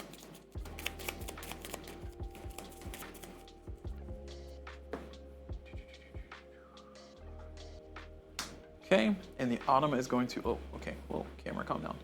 The Automa is going to do a expansion. They're going to expand, and they're going to expand where they can get a trade on tile C. There's nowhere they can get a trade. They're nowhere near me, so therefore they can't. So they're going to go for where they can get to the tile over here, so they can go here or here. They got 2 options. Now they're going to go for the cheapest, which is the last tiebreaker there. So they're going to go for this one. So we're going to count 7, which I think 7 takes them back to the same spot. So 1, 2, 3, 4, 5, 6, 7. Yep. And they're going to spend $11 for that. 8 plus 3. Done. Okay, over to me. We are able to reach here. We can also just go straight there if we just get 1 more level. And again, upgrades are good because we're going to score 1 point per upgrade. So I'm going to do it. Spend 4. And that's done. Over to the Automa. Automa is going to expand. Of course they're going to expand. They're expanding like crazy. They're going to go for B. They're going to try to this one they already got, so they're not going to do that. They're going to go for the cheapest land possible. Cheapest land possible for them within reach is this spot right here, which kind of sucks because that means that they're now connected, which is kind of rude, but this is just 1 giant settlement. We're going to go for that one though. So 2, 1, 2. Oh, they're going to spend a lot of money. Heck yeah. Wheat factory. That's going to be 18 plus 2, so $20 total spent. And they're done. Back over to me. Like I said, I got a lot of workers. That counts for something, right? I got a lot of worker upgrades. I mean, that counts. That's going to give me some points here for this game. All right, let's see. What else do I need? How do I get myself out of this hole here? I can build my forester here, which is what we wanted to do, and that'll make this connection a little bit easier to get. So we're going to go ahead and build our last forester there for 6 plus 1, so 7. So we're going to spend 7. We got $10 left. I think I made the right choice to pivot from contracts to getting my infrastructure established. All right, it didn't feel good. Still doesn't feel good, but it might feel good later. The bot is going to do a market. They're going to go to the wool market. They're going to do in the minus. They're going to do a sell. They were going to do a sell anyway, though, because it was above here. So they're going to go the opposite side. So they're going to send 3 workers. 1, 2, 3. And they're going to get $3. Okay. Done. Back over to me. I got $10 left. I got a hope and a dream. My settlement size, let me go ahead and math that out. So my settlement size is currently 1, 2, 3, 4, 5, 6. Currently 6. So my settlement size is currently 6. For the Automa has 1, 2, 3, 4. Oops. And that's it. They have 4. Their settlement size is currently 4. They need to get somebody to this lake to get this to count for that. And they need to connect that to and get another upgrade. So they're working on it. So I'm higher than them for right now, but that can definitely change very fast. I need to keep up with the contracts. So for this contract, I need whiskey and bread. Both are outrageous prices right now. So I think it'll be a good idea to maybe build a whiskey factory. I have only $10 and I get a $3 discount. So that means I can build on the land of 1, 2, or 3. I also don't have any wheat, but I could, if I build something here, I could use the market bonus to get wheat for pretty cheap, for $2 off. And that could really save me. The problem is I don't have a ton of money to work with. Oh, actually, no, I do. I have cheese. I'm gonna go sell this cheese. Sell this cheese for $10. Suddenly I have money. Okay, all right. I feel much better about my turn now. The Automa's gonna do nothing. They're gonna pass. So we're gonna do nothing there. And then back over to me. So I got $20 and now I can do a lot more. So I can do the build a whiskey factory and then do the market bonus here for the wheats there. So I will spend $10 minus 3, so 7, plus 4, so 11. So I spend $11. So I currently have $9 left. Now, I can now buy wheat for $4 a piece. So I'm gonna send 2 workers over here to buy this for a $2 discount. I can buy up to 3, but I can only afford what I'm currently purchasing. And that'll allow me to get 2, so we're buying 2 for the price of 6 minus $2, so $4 a piece. So we're spending $8. And I think that is the best way to bounce back. So those 2 wheat can be converted into bread and whiskey during my production phase. And I now have the ability to get a cheese. I'll have a wool, a cheese, a bread, a whiskey, and I can sell those things and do things with those later. I'll have a reasonable amount of money. I'll have $30 added to my coffers. But yeah, so we have some semblance of a comeback here. Should it have ever gotten to this point? No. I literally, round 2 should have been just investing. I don't know why I was trying to go for contracts so hard, but hey, if you don't go for contracts, you're gonna lose. I just didn't know when. So they're gonna go for cheese. So they're gonna buy cheese, get $1. Oh, I didn't knock the price down, did I? No, I did. Okay, yeah, we're good. All right, I'm gonna pass. Nothing else I can do, so I'm gonna go down here for 16. 10, 5, and 1. And the Automa's gonna go until their hearts are content. They got so much money left. They're gonna finish their contract for $30. They have the 30. And they're gonna earn 3 cotton for the team. 1, 2, 3. Next, Automa's going to take a contract and they're gonna have to pay $5 for it for this round. Next, the Automa is going to finish the contract for $25. Oh, they ran out of money so fast. They have 25 there. They're gonna earn $3. Oops. And they're gonna move the sugarcane too. 1, 2. Okay. Now the Automa is going to upgrade. They're gonna upgrade the hats. So they're gonna spend $4 for that. 2, 3, 4. Okay. Now the Automa is going to expand. They have $8. I don't think they can't afford it. They cannot afford to expand, so they're not going to do that. They're going to take a contract. They're going to take a contract for $5. And they're done.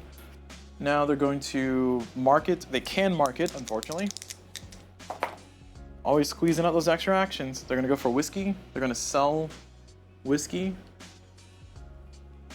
for $1. And now we got to shuffle. They're just showing off. I'm telling you, the Automa is just showing off.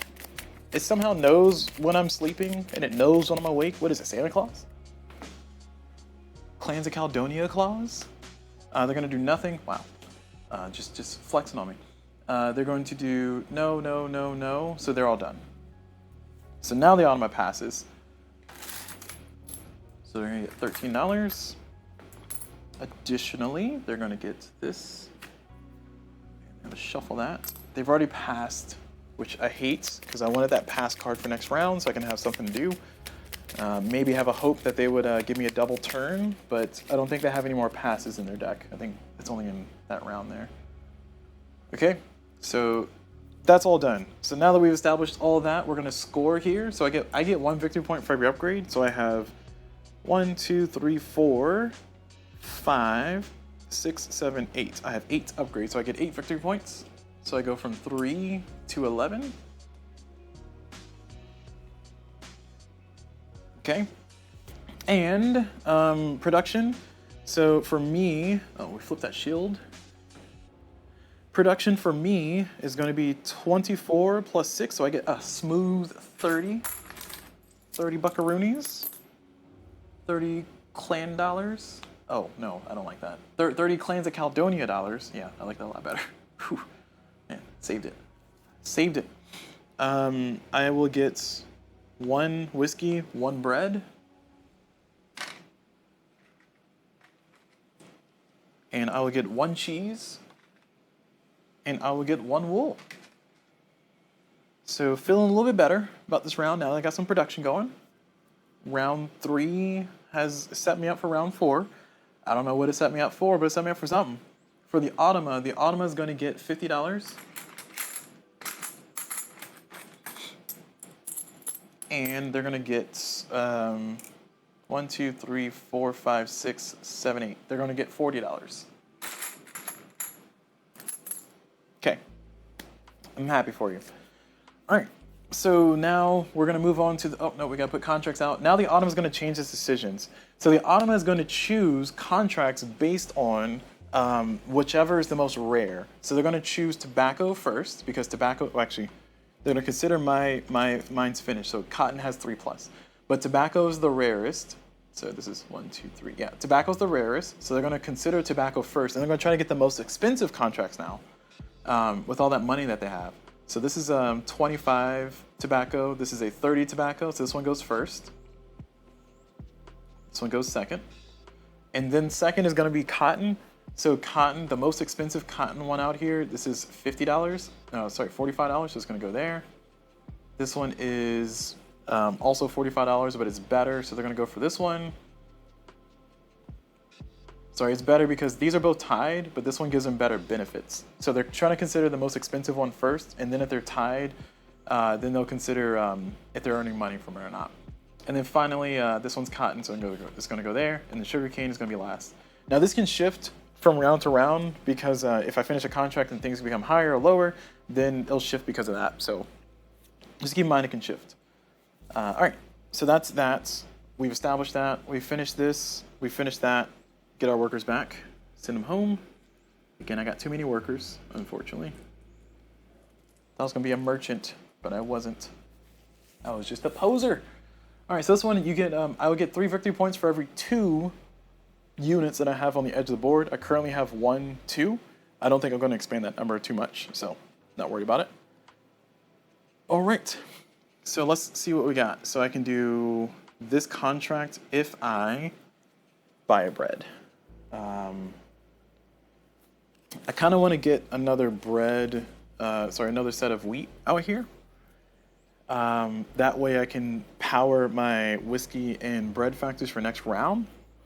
So what I want to do is I want to build there. The question is, what am I building there? I can build a bread factory there. Just rub it in their face.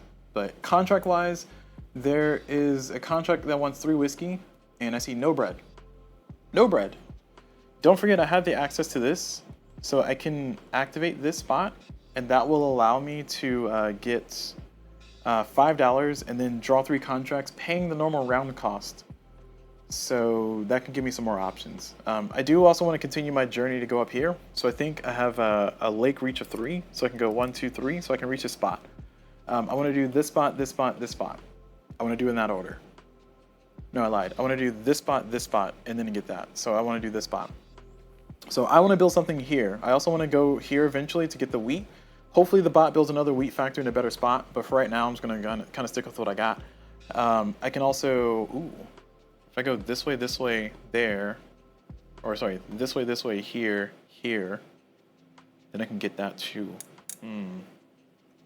There's options. My money does not say options, but my board state says options. Remember, it's about the board state. If my board state is good, then I'm good. Oh, they were supposed to claim, oh my gosh. Well, I robbed the bot of $10 extra last round. They could have kept going, couldn't they? Huh.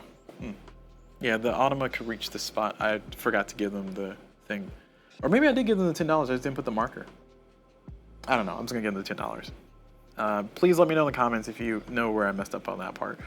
Okay, cool. I'm considering a lot of options. I think there is a benefit to hurrying up and finishing this contract, because then I can take a look at what other contracts I can get and get $5 more. So I think I want to finish this contract first. So knowing that information, I want to send a worker over here to buy just a single bread, because I don't want to overdo it. I don't have a ton of money to overdo it with. We're going to get a bread for $12. And now next turn we can finish that contract if we needed to. We don't want to, I kind of don't want to lose sheep, but I'm going to have to lose sheep. It's fine. Automa, they're going to go. They're going to finish their contract for $25. Nope, $30. And they're going to earn $10. And they're going to get 3 sugarcane. 1, 2, 3, so they'll get another $1. Wow, I'm so happy for you. Okay, their contracts are taking up so much space. I need them to chill the heck out. All right.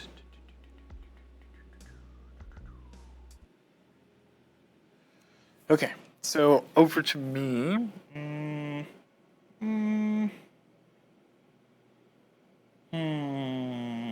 That's a good spot. I want to build there for 9. Where'd my money go? Oh, right, I spent it. Wow, what a sentence, right? Where did my money go? Oh yeah, I spent it. Okay, so we're done.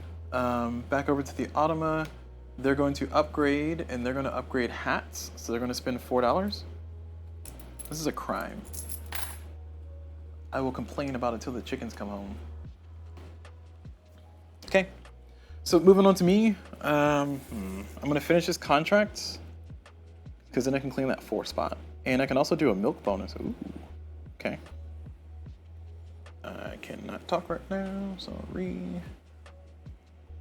So we're gonna do that. Oh, that's a sheep I'm killing. Oh no. Oh no. Okay, fine. So that's whiskey, 2 bread, and the sheep slaughtered. Sucks. I kind of wanted that spot. I want to hold on to that spot because the Automa can reach that, but the Automa can reach anything, so it's fine. It's fine. It's fine. It's fine. Narrator. It was not fine. I finished the contract. Boom, and I can now build. Here, which is where I was thinking about. I can also build here, which is super expensive. Oh, I can also build here and get some wool. Do I need wool? Ooh. Ooh, I might be able to do that wool contract. I need 1 more wool though. I can only do 3.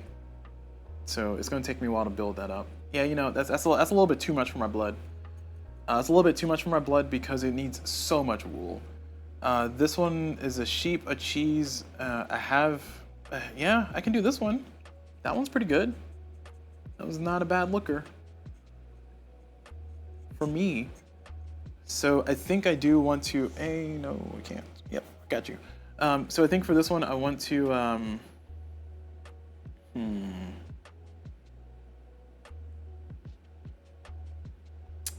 hate wasting, because it's only got 3 spots. I can just build a normal thing there, you know?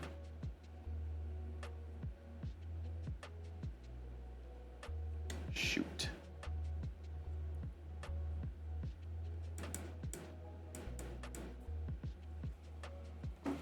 Let me check.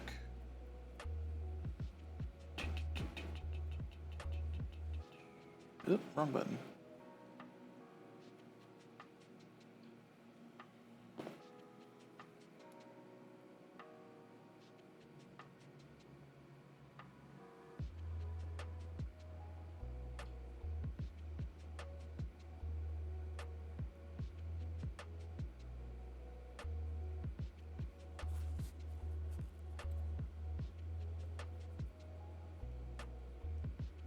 All right, sorry, I had to respond to a message, otherwise I'll keep getting calls.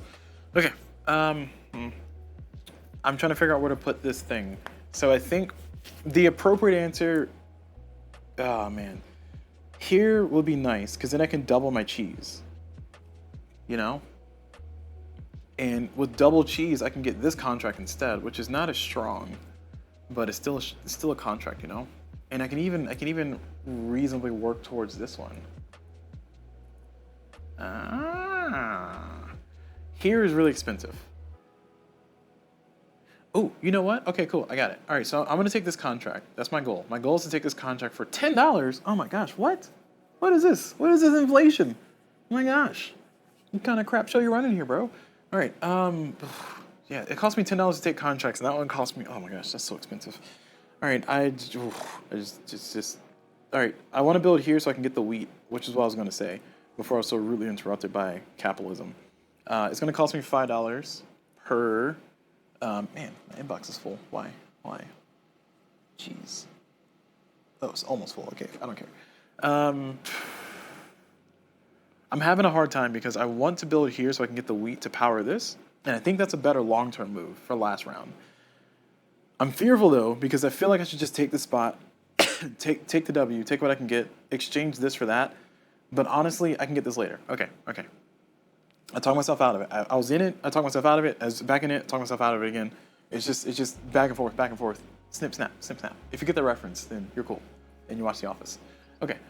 So we're gonna do here.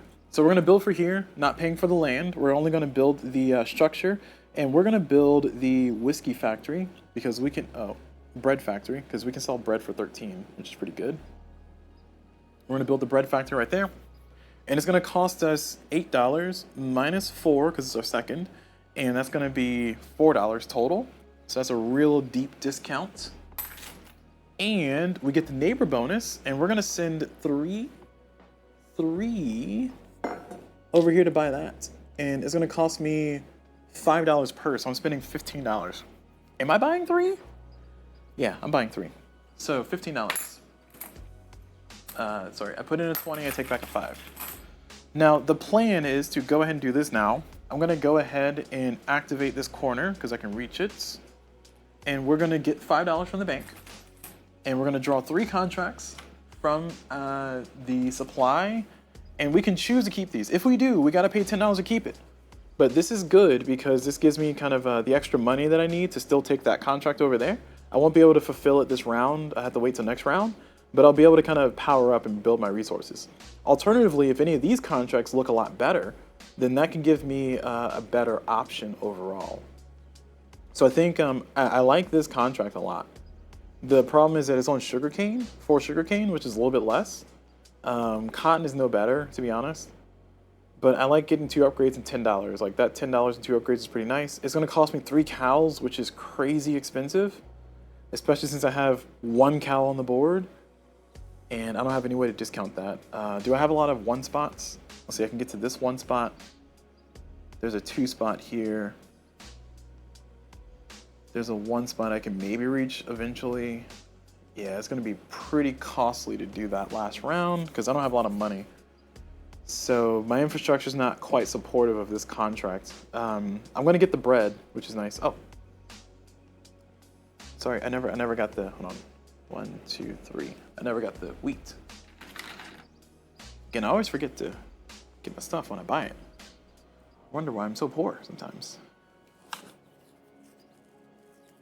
Anywho, this contract is not bad, considering what I'm going to be making next round. Like, I will be able to do this contract. I can also reasonably do this contract too.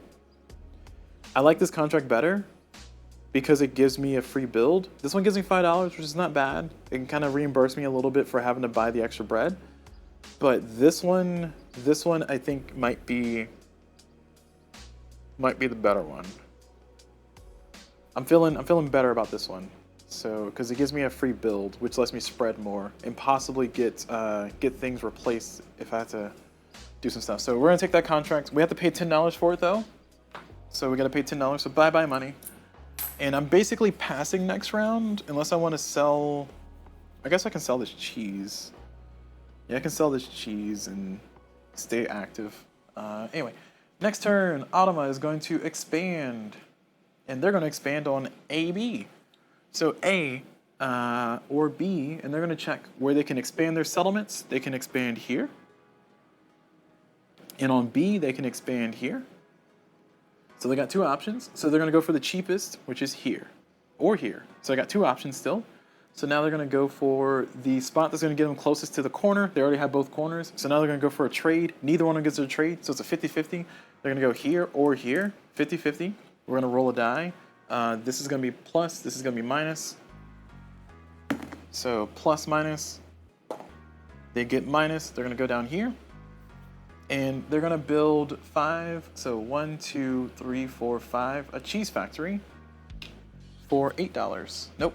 $11. Okay, that was cool.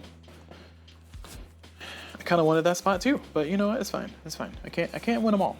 Can't win them all because I was thinking about doing this and then bam, but nah. Okay, so we got a fissure in the. We got a plate tectonics floating around, conveying around. So the Automa is all done with their turn. So over to me. I am selling this cheese. I'm a sellout. Look at me go. Oh. No, yeah, I need to sell the cheese because I can't do anything anyway. We're gonna sell that cheese for $10. I've already moved that. And I now have $12 to my name. Haha. Automa is going to finish, take a contract. They're gonna take this first contract for $10. Excuse me. Done. Over to me. Wasn't planning on having more turns, was I? I got 3 wheats, so I can get 2 breads and 1 whiskey. I don't have any contracts that need sheep. I don't have any big goods right now. I could try to steal this spot. Can I afford it? I can build a bread factory for $4 off. So $10 is what it cost me to close off this spot completely from the Automa. I don't know if it's worth that though. Like $10 is kind of a lot of a commitment, especially since I won't. I mean, well, I should have thought about that. Oh man, I feel so bad about that. See, I need to build on the edge of the board. I forgot about that because we're about to score for that.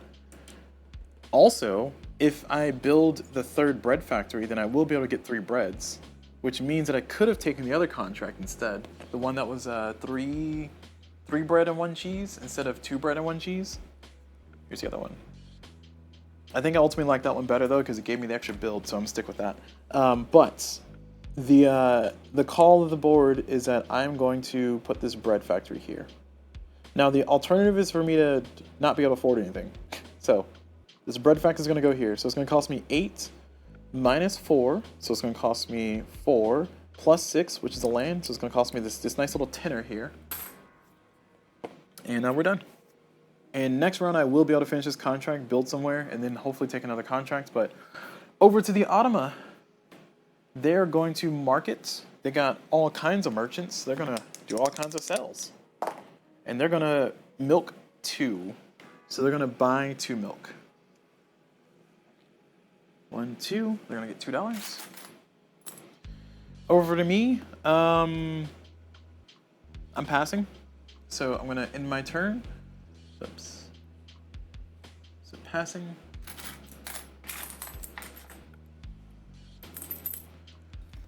Okay, and yeah, I feel good about that. I feel better than I did last time. Oh, they're going to expand? Wow, tell me more. They're going to expand on A and D, so AD, and they're going to try to expand their settlements. So they're going to take that spot. They can't go this way. Haha, cut them off. They could go this way. So they have one. I don't want them to go this way, but they could. I really hate them to do that, but they can go here or they can go here. So the next option is for them to get closer to the edge. They can't, they're cut off. So now they're gonna go for the place where they can get a deal. Oh, sorry, I'm completely mislooked that. Sorry, they're gonna go first for cheapest spot. Yeah, they're gonna choose here. So they're gonna choose that one spot that I never refilled because I forgot it existed, to be honest. And they're gonna put +3. 1, 2, 3, 11. So there we go.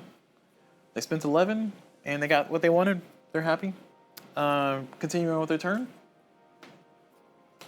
They're going to finish their contract for $30. And they're going to get 3 tobacco.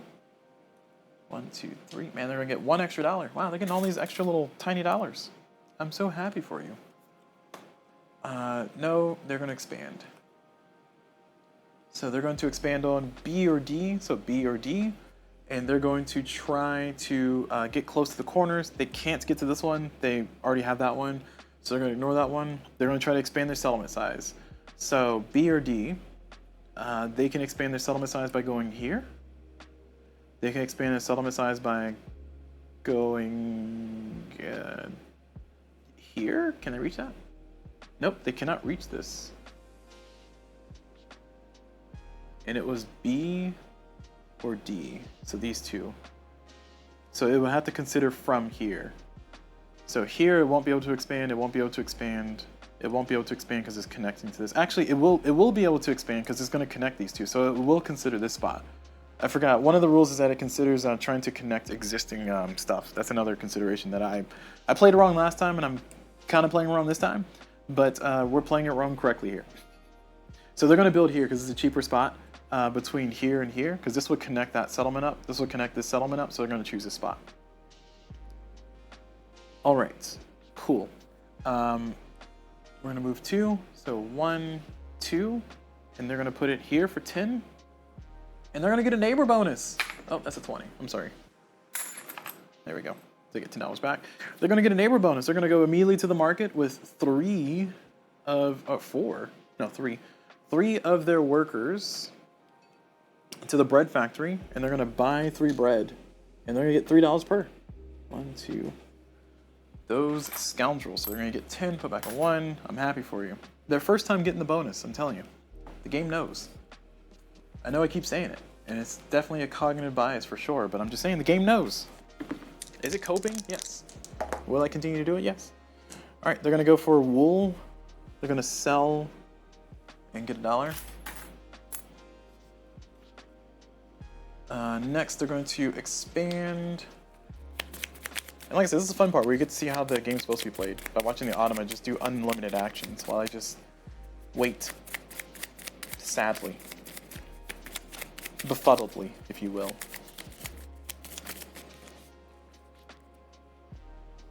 They are going to expand on AC, so A or C. And they're going to try to get close. So the first one they're not going to consider because they already have all the corners. Oops. They already have all the corners there. So let me move these contracts. Sorry, they have so many contracts. They're getting in the way. Look at these contracts.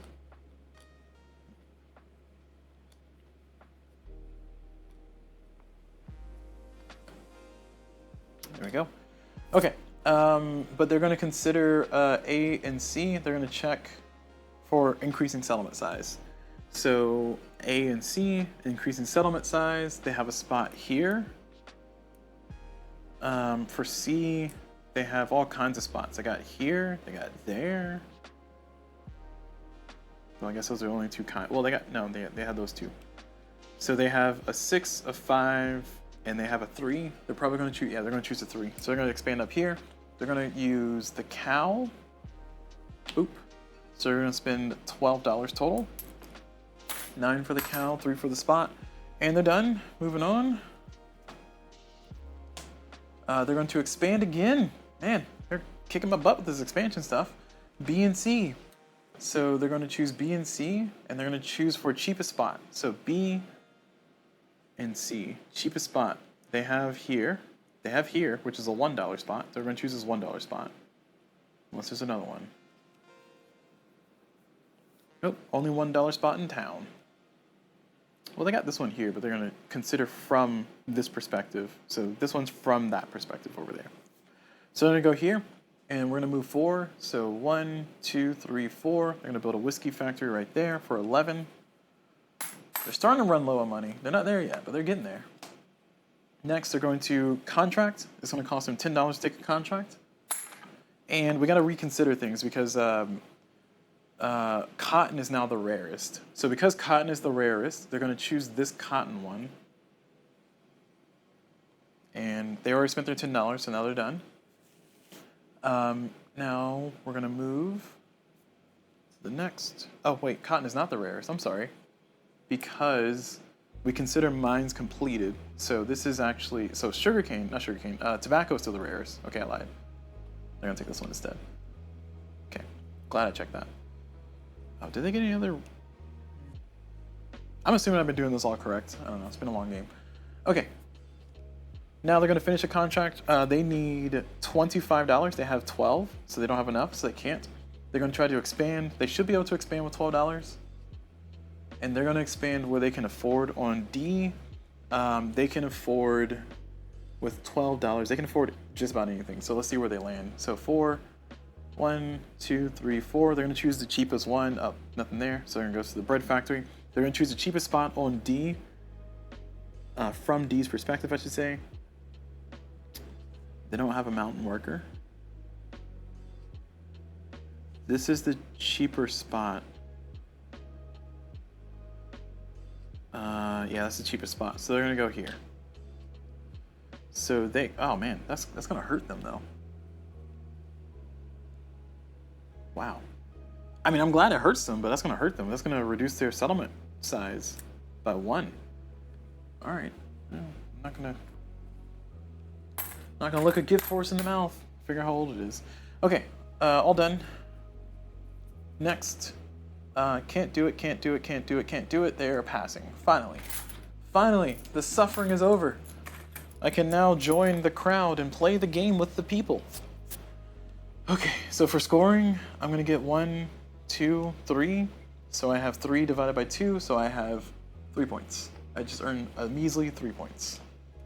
1, 2, 3. Yeah, that's not looking good for me, y'all.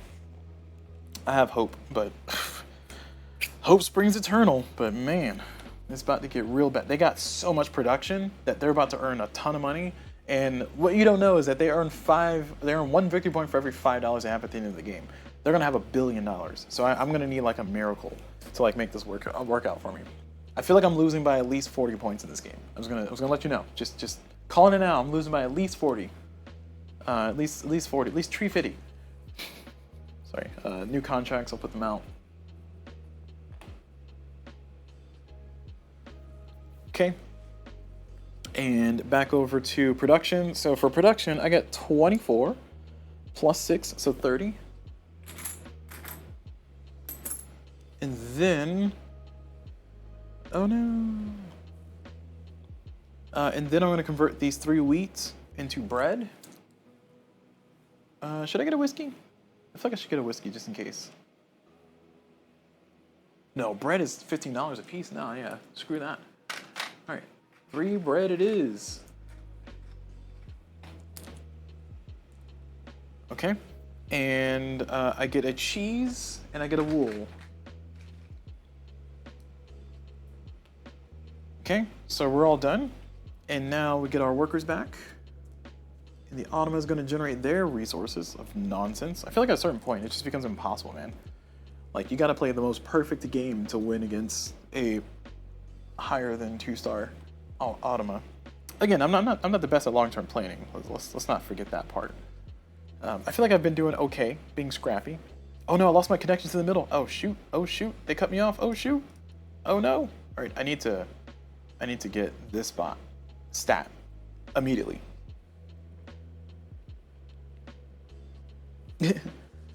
Okay, so that is that. Now the Automa, their money, they're gonna get $50 again. That's just starter. Oh, they also get $10 from here. Yeah, look at that. Don't you want money? You guys don't have money? What? You guys are getting paid? That's how I feel when I play this game.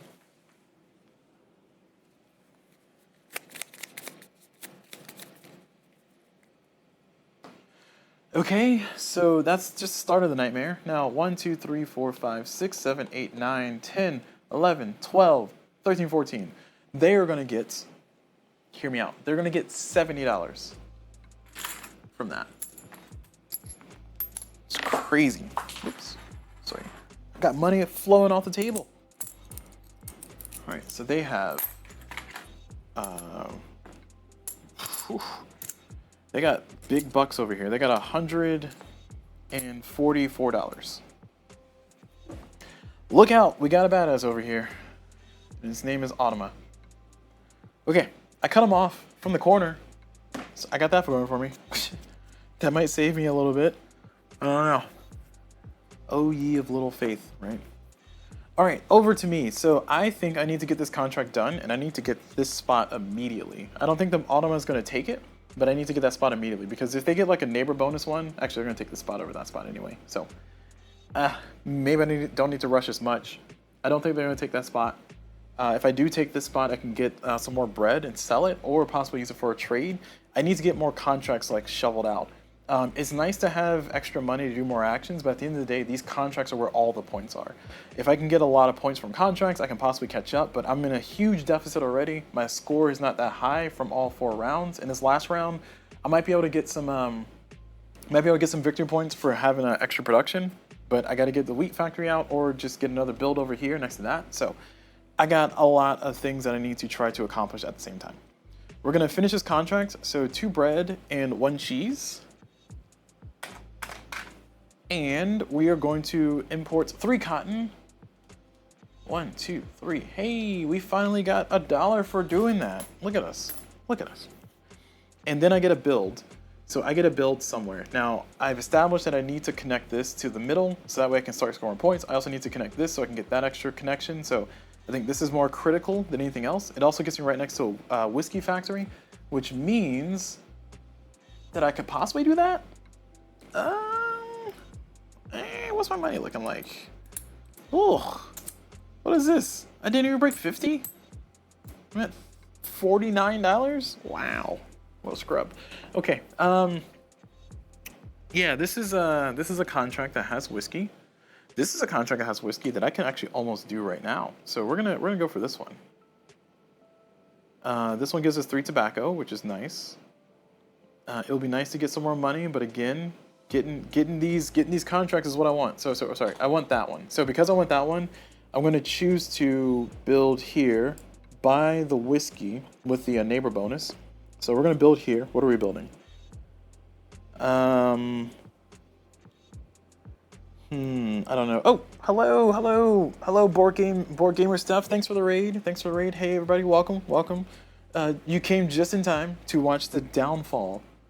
And by that I mean like the predictable downfall of me and Clans of Caledonia. The Automa's kicking my butt. But don't worry, I'm keeping hope alive. I got a cheerful attitude and the ability to just wipe the table. I don't know. Sorry.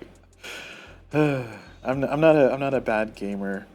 Sorry, angry gamer I should say. It's just one of those like sometimes it's like meh. I feel like I'm just going through the motions. I already know the Automa's gonna win. But you know what? We're here for a good show. Let's make it a good show. So I need to build. We established that I'm building here. What am I building? I think I need to build. I want to build a wheat production, but that's so expensive. I can't afford that. Cheese factory is going to be reduced by $4. A bread factory will be reduced by $5, and I get to look at 3 additional contracts, which I don't think will really help me a ton, especially considering how reasonable that contract is right now. Because contracts still cost $15, so like you can just like shave $15 off my bank right now. I got $34. I ain't got much. I ain't got much going for me. So we're building the bread factory because I just want to see. I just want to peek. So we're building that bread factory for $5 off. So instead of 8, we're paying 3 plus the. Oh, we don't pay for land either. We just pay $3 flat. Because we just finished this contract, just to clarify, for those who know the game. All right, so that's all done. I now have a neighbor bonus. So neighbor bonus means that I can go to the shop immediately and buy that type of good. I'm going to the shop and getting a discount because, hello neighbor, here's a discount. Why are they doing it? I don't know. Now, whiskey costs $12. I get $3 off. Before I do this, I want to see what these 3 contracts are because I want to see what these 3 options are.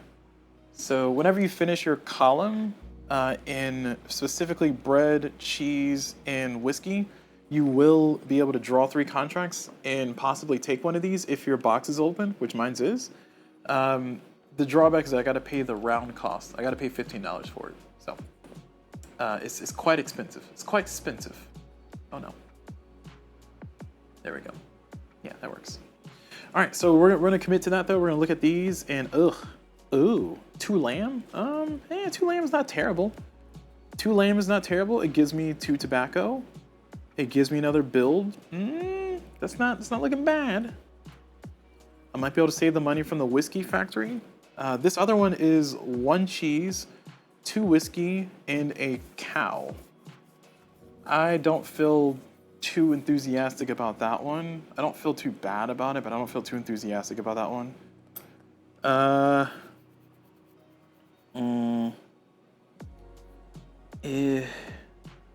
Yes. Oh, yeah, no problem. Yes, so solo for this one, there's 2 solo modes. If you have the expansion with the solo Automa, you can play with the Automa cards. It's really good. The solo Automa does a really good job of challenging you and making you prioritize stuff. If you play solo, where you just kind of have your own open board and you play every round, that one's also fun. It is theoretically solvable, but I like this a lot better because it gives you that feeling of actually playing with somebody across the table. Traditionally in my games, I usually finish last, and as you see, nothing has changed. So good job, Automa. Good job, Automa. Ugh, man. Okay. So I am considering these 3 contracts. So 2 lamb for 2 tobacco, which is going to be the rarer thing right now. How much tobacco? I have 2 total? Oh my gosh, I'm slacking on my exports. Jeez, I'm just getting murdered over here. The Automa has 2, 4, 5, 8 sugarcane. I only have 3. So if I'm doing the math right, they have 8. I have 3. That means that we should be at 11, not 10. Okay. For the cotton, the Automa has 3. I have 3, so we should be at 6. We're at 6, so that's fine. And for the tobacco, the Automa has 3. I have 2, so we're at 5. So that's correct. Okay. I mean, sugarcane's already the most abundant. Jeez. There's a lot of hard decisions to make, mostly because I need to consider where I need to go. Having 2 tobacco is nice. The problem is I don't have a ton of tobacco. The way the in-game, oh geez. All right, well, besides the earthquake that just happened, the way the in-game victory points work here is that essentially we will score points based on what's the most rare. The more rare exported good, which is the cotton, tobacco, sugarcane, the more rare in the game, then the more points it's worth. So currently tobacco is worth 5 points per. So right now I have 10 victory points in my tobacco, and the Automa has 15 victory points for their 3 tobacco. Sugarcane is the most abundant, so it's only worth 3 victory points, which is less. But the problem with it is that they just have a lot of it. So even though they're only getting 3 points per, they're getting 3 points times 8, so they're getting 24 points versus my measly 9 points. So getting a bunch of a thing is still good.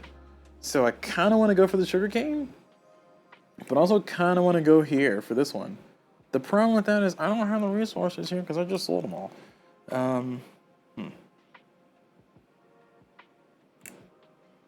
2 cows and 2 cheese is crazy. I mean, cheese is $9 per. I suppose it's not as bad as I'm exaggerating it to be here. I have a lot of decisions I don't want to make right now. Why can't I just play a game to enjoy it? It's too late. I'm already 2 hours and 44 minutes in. It's fine. Okay.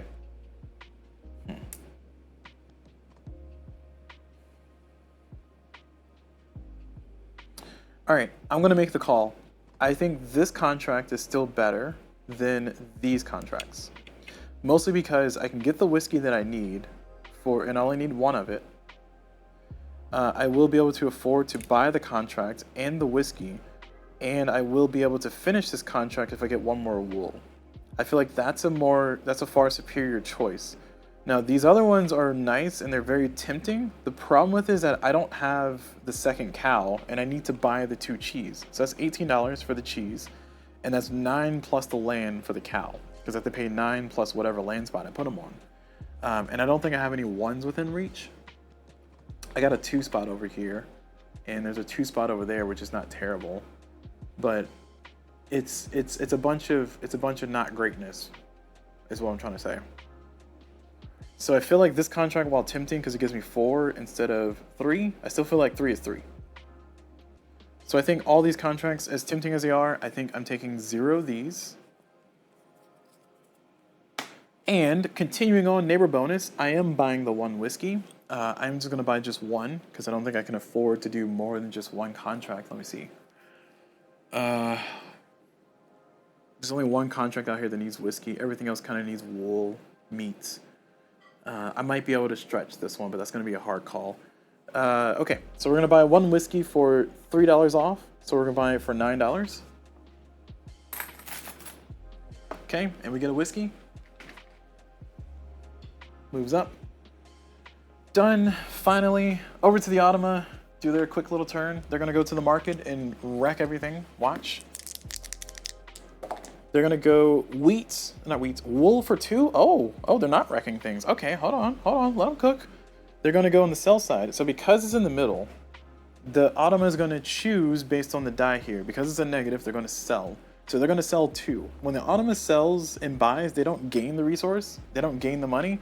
They just get $1 per merchant that they sent there, and they'll send the most that they can, equal to whatever this dice is. So that's why they sent 2. So they're gonna get $2.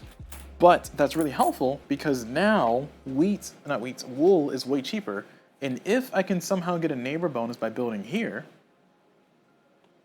which I think might be too expensive for me, that could give me a $2 off. So I spend $1 per wool, which means I can get a heck ton of wool.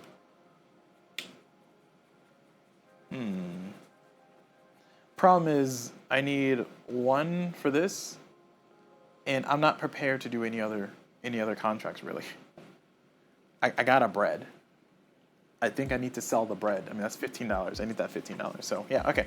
We'll figure out what happens in the future turns. For right now, though, we are going to commit... Oh, actually, sorry, that was their turn. I lied. We're over to my turn. Hey, just in time. All right, now I'll commit to what I'm going to do. I need to sell this bread. This bread is not helping me. So I'm going to sell 1 bread for $15. That's a ton of money.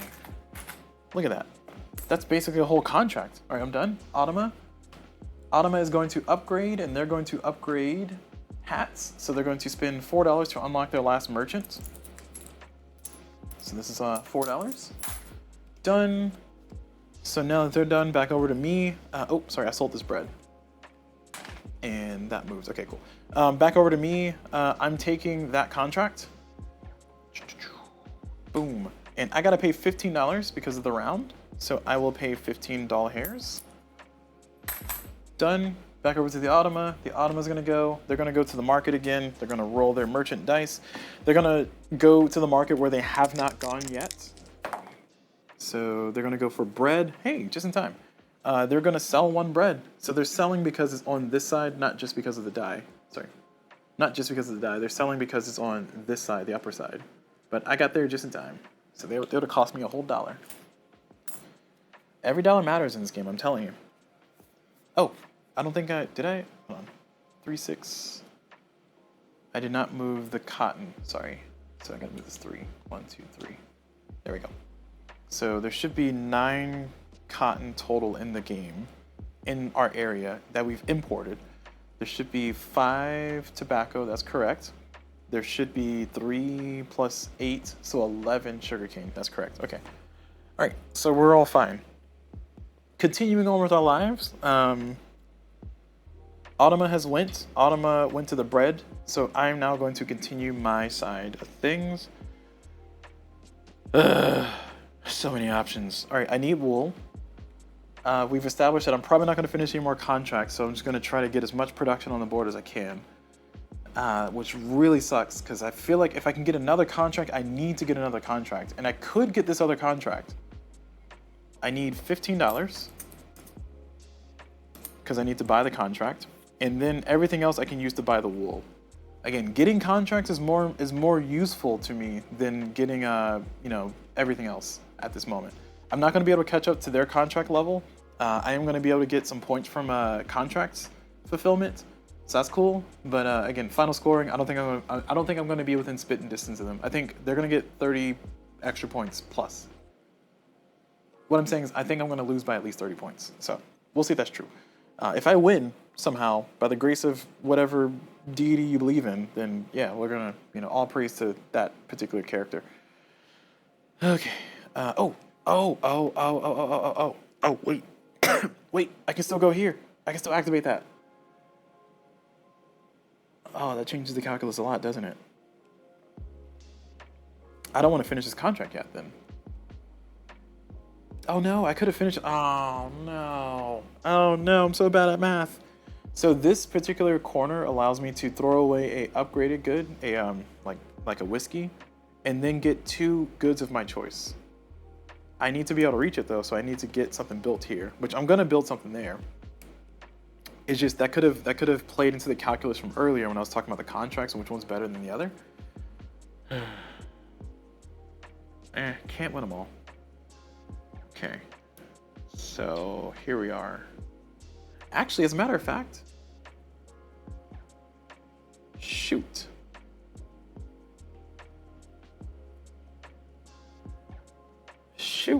No, because I sold the bread.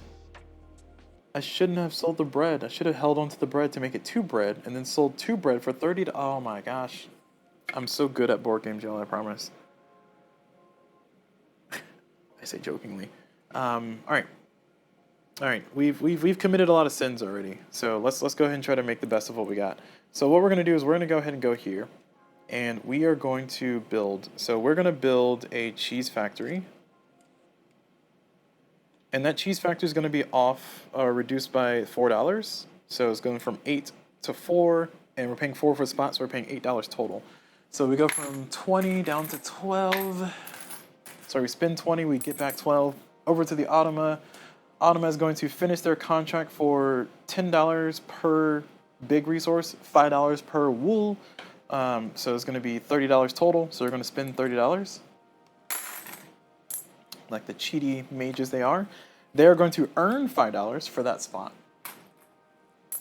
And then they're going to get 3 tobacco added to the board. 1, 2, 3. Look at us go. I'll figure out settlement sizes later, but I want to try to keep the game going here because I got some ideas. I got plants.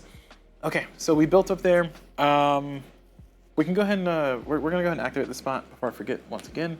So we're gonna throw this barrel away, and then we're going to take the barrel back. We're gonna send the whiskey and then get another whiskey plus something else.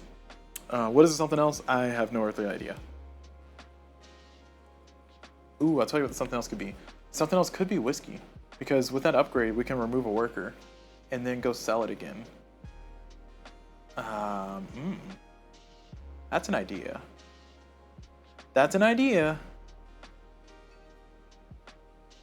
All right, so we are going to throw away the 1 whiskey to get 2 whiskeys. Now, in hindsight, what should have happened, what I should have done is I should have built this, and I should have traded the 1 bread for 2 whiskeys, and then I would have 2 whiskeys, and I would have saved the $12 I had over here, the workers back over here. It would have been a lot better for my momentum in the game. But again, he who does not plan. So we're gonna get another whiskey here, okay?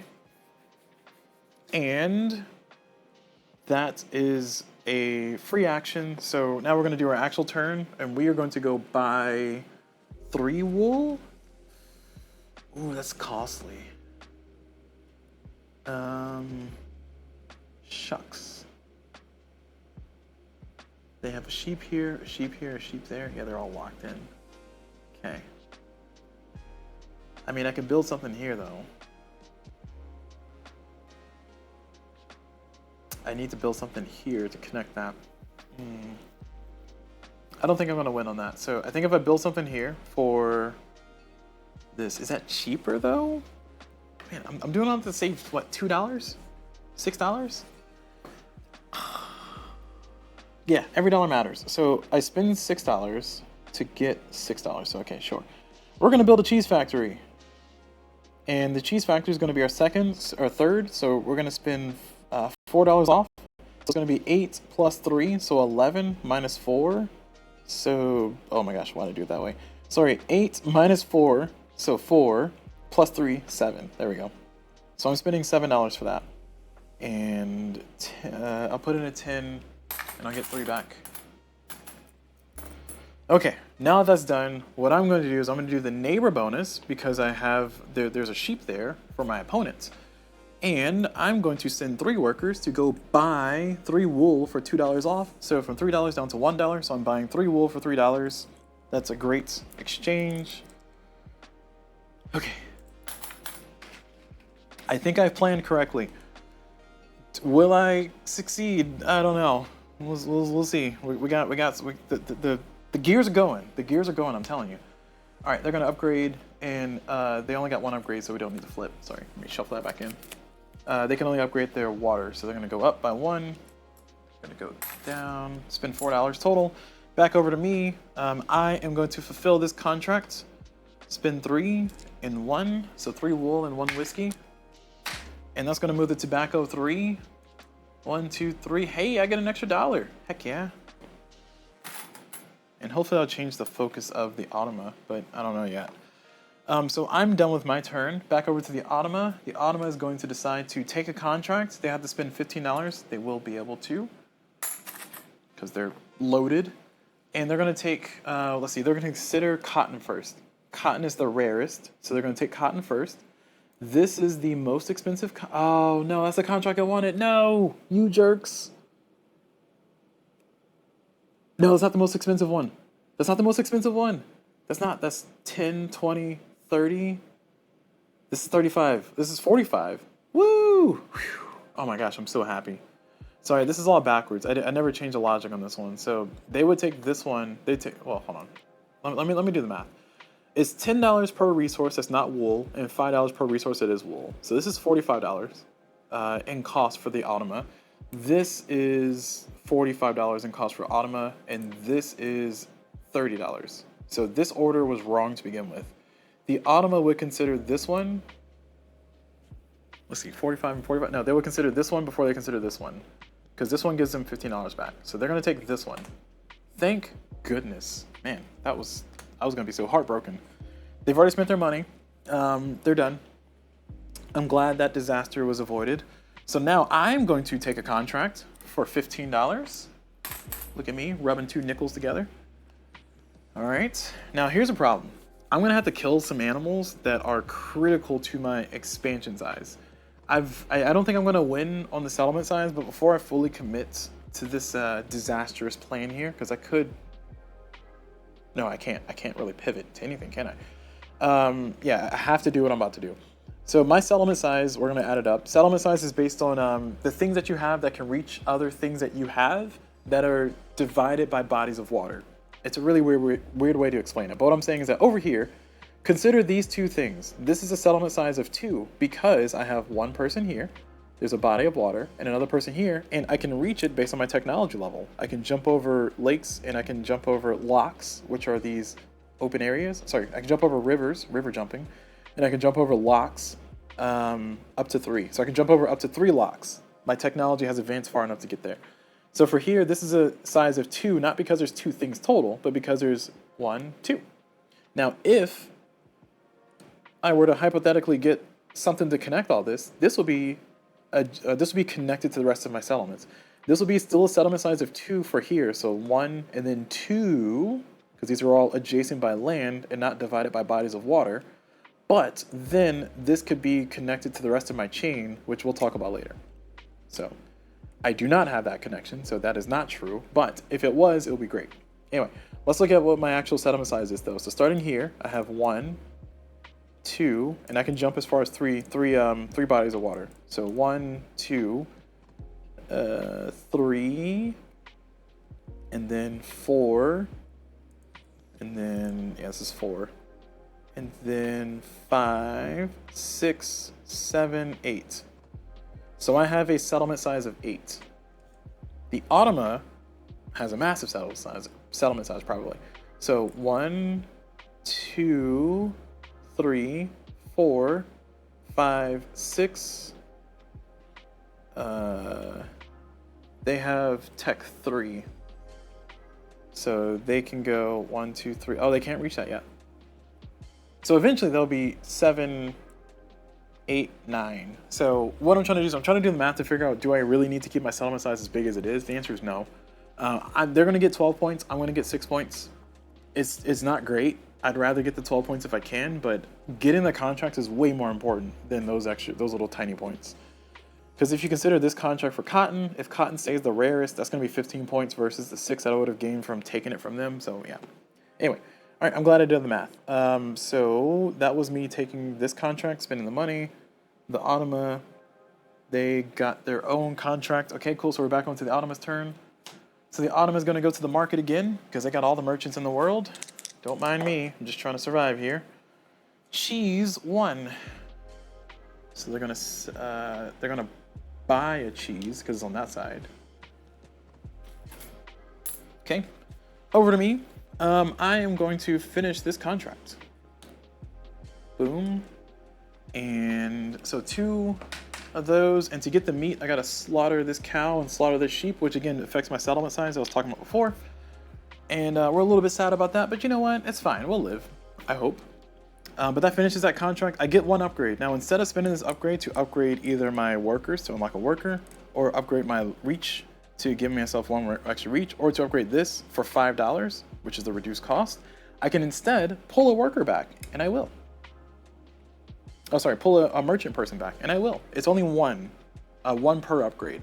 So if I had a upgrade one with 2 on it, then I could do 2 workers total from anywhere. But in this case, I took the one that I bought with, and I'm basically going to sell this whiskey back to the game for increased price, increased money. So it'll give me $13 extra, give me another breath of life. I don't think I can do anything with that breath of life, but I'm going to try. I'm going to try.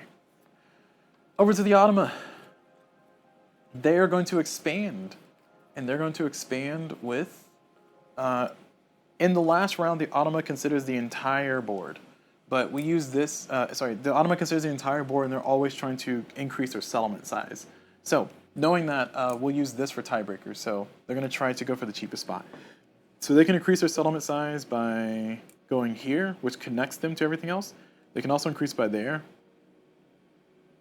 which does the same thing.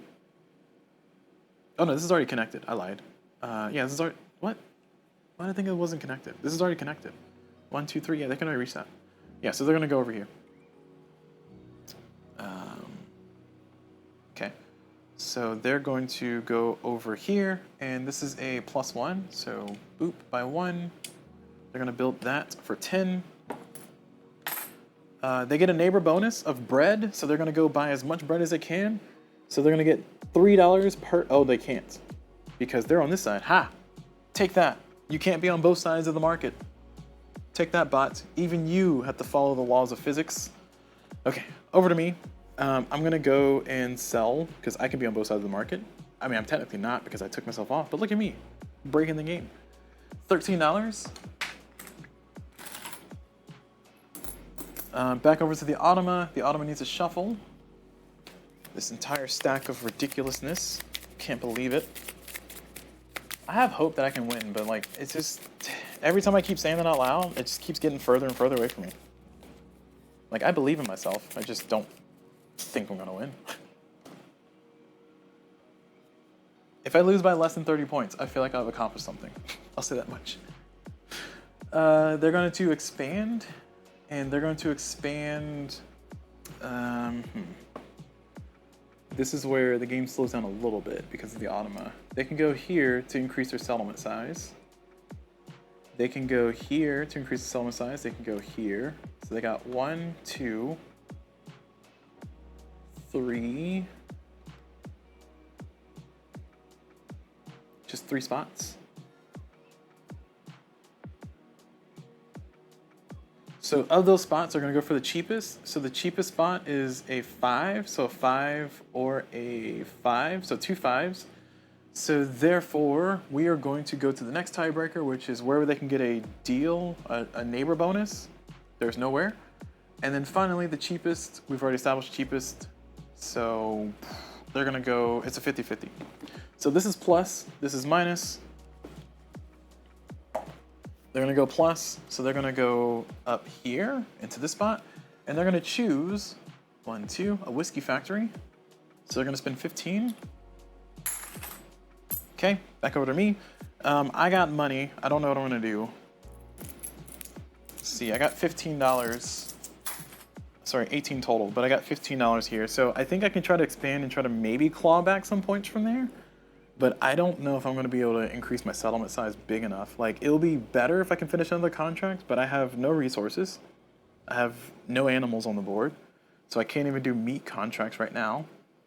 And I guess trying to get my production back up is the best I can do. So if I can build something here to make... Oh, I have no workers. Oh my gosh. Oh no. I am in a disappoint. So I have $18.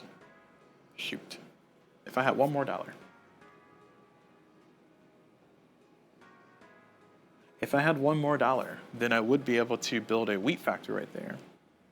But I don't, and I can't. So I can try to build a factory up here, or build something up here, and then try to get the neighbor. Oh, I don't have any workers. Right, we already established this. Shoot. Okay, we got a conundrum. Remember, it's from one crisis to the next. This is a game of crisis, okay? If you can't have a crisis, then are you really playing the game? I can connect this. I need to reconnect that. This is a spot that I want back. So I think I'm gonna, oh man, that's all my money. Shoot. I need to connect this, but I don't have to use a cow. Doing a cow will give me the production that I want. Gosh.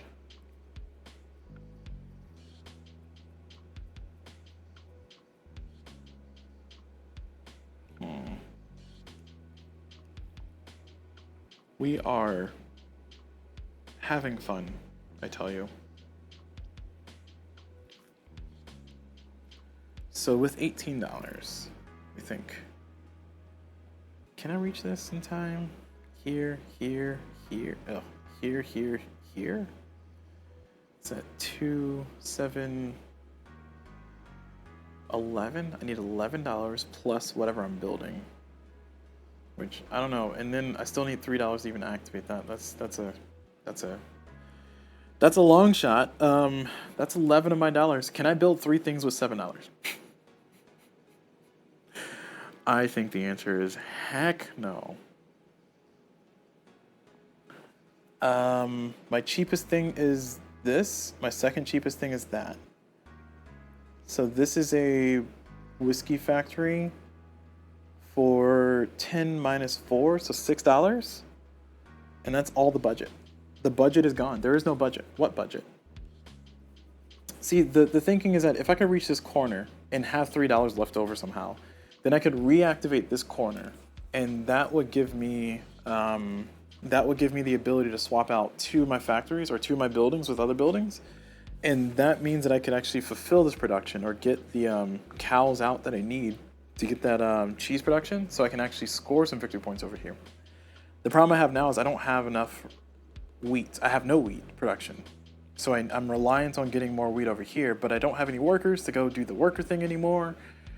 And I need to build something there, which is a 5 spot. It's just calamity after calamity. That's what this is. So if I unlock 2 more workers, that's $8. And then I build something there for whatever dollars. And then I still have to buy the wheat and the wheat would cost me, oh my gosh, the wheat would cost me $6 a piece. Woof. All right, well, that's out of reach. That's definitely out of reach.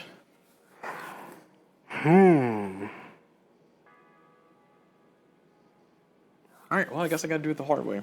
Gotta build me a cow.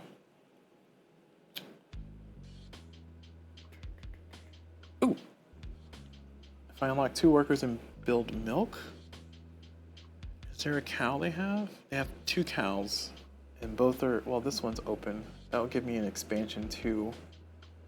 I can't reach it. Oh, I can reach it, okay. All right, okay, I'm thinking. So here's 4. And then I build a cheese factory for 4, so that's 8. So that's of my 10. We have 8 being spent on that. And then I need 2 workers. No, I think I can only do 1 worker, huh? Shucks. If I do 2 workers, that's gonna leave me with $2 left. And with that $2, I can't even buy the 1 milk. So if I get 1 worker, then I can buy 1 milk, and I'll have another cheese factory. Oh, sorry, Twitch chat. Hello. Sorry. This is Jason Hinky or Jason Hink says, "How do you enjoy this one?" I enjoy this one a lot. I love this one playing with people. Playing it with the Automa is a little frustrating, but it's mostly because it exposes the bad strategy. See, when you play with people, they make mistakes. And sometimes you can capitalize on those mistakes. With the Automa, no, there's no mistakes. They just get free money. It's like, what do you mean mistakes? We're just an Automa. So I do like this one a lot, though. I do think it's great. I'm definitely going to do more playthroughs and try to do more video playthroughs because I want to try to record a victory, but this ain't looking like a victory, y'all. I just got to accept fate. So this is $8 for me to build a cheese factory here, and then I gotta buy a worker to even buy the milk. And I think at that point, it's better for me to just get the cow, isn't it? Isn't it better for me to just get the cow? The cow costs just as much. It's less actions. I don't think anything special is gonna happen between now and the Automa's next action. Tough choices. Tough choices. Oh, Jason says, I like the look of it. It's a good solo and tough. Yes, it's tough. I prefer the, well, not prefer. I feel I do much better at the peaceful solo. This violent solo with the Automa, as I'm going to call it, is definitely giving me a run for my money. Again, it simulates a player really well, because it definitely snatches things when you don't want it to, and it definitely gets in your way when you don't want it to. So I appreciate that greatly. I just don't appreciate the, you know, I just don't appreciate all the challenges it's giving me at this specific second, because this is looking like a loss. All right, what we're gonna do is we're gonna end our suffering here. So I'm gonna spend $10 to build a cow, right there. That's it, and that gives me 1 cheese production. And I'm basically gonna pass next round. Let's say I do something with $8. I mean, I guess I can still build that cheese factory up there. It reconnects my stuff. Well, it doesn't connect me to this corner, which is kind of critical. So I guess I can build something there. But that's what we're gonna do for now. Automa's turn. I'm done hemming and hawing. I feel like my fate, I've accepted it. I've made peace with it. So we're gonna roll. The bot is going to milk for 1. They're gonna sell 1 milk. Okay, back over to me. We established that I'm gonna build that cheese factory for $8 right on up here. So $8. So it's originally $8 for the cheese factory, but I get $5 off. Oh, it's cheaper. Oh my gosh, it's cheaper. That could have changed things. Hold on. It's too late. I've already committed to the cow, didn't I? Dang nabbit. All right, so it's 5 minus 8, so it's 3. 3 plus 4, 7. So I have 7. So I got $1 left. I got $1. I got $1. And I do have a neighbor bonus. I can't do anything with it. So yeah, we're done. Back over to the Automa. Let's see how good they do. Oh wow, they're gonna finish their contract for $45. Wow, they happen to have the money. So crazy. And they're gonna move the cotton up 4. 1, 2, 3, 4. And they're gonna get $1 because just rubbing in my face. And they're gonna get 15 more. Oh yeah. They need more money. That's fine. All right, back over to me. I am passing. So I'm gonna get my 16 government issue dollars. And now we see how the Automa plays, so you can see how an actual game goes. They're gonna build, or they're gonna expand. They're gonna consider the entire board. They only had 2 other spots they could have expanded, if I'm not mistaken, which was here or here. They're gonna choose the $5 spot, so they're gonna go right there. Let me double check.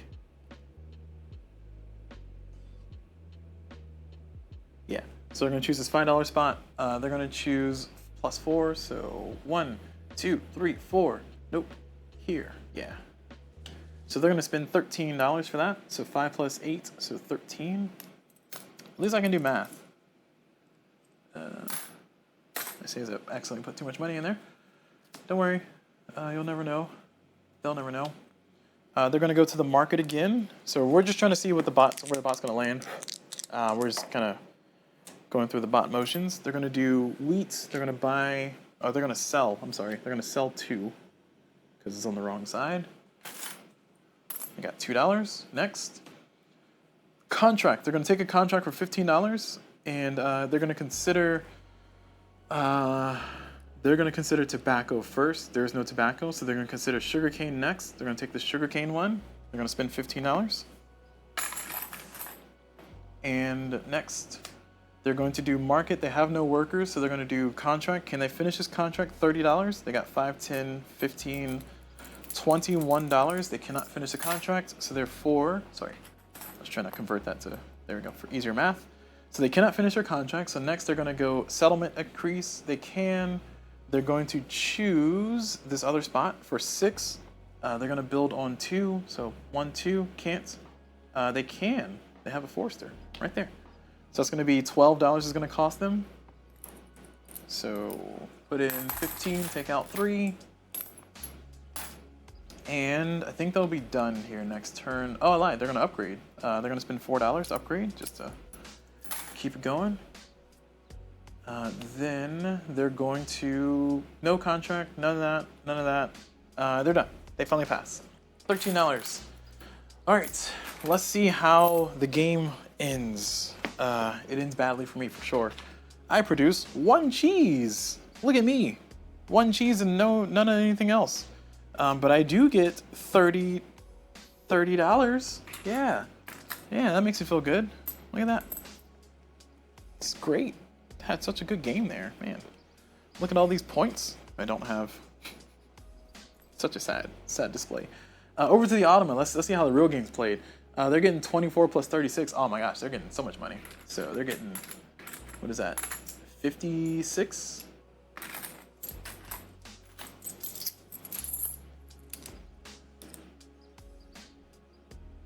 Yeah, 56. They're getting $56 from that.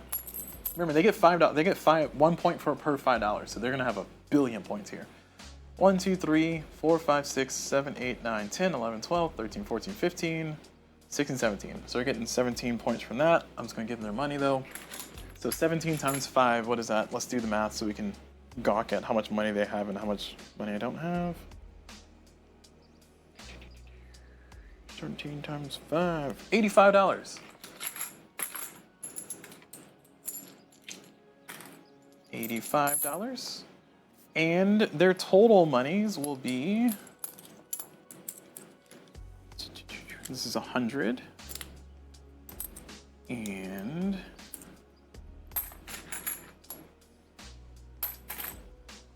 $159.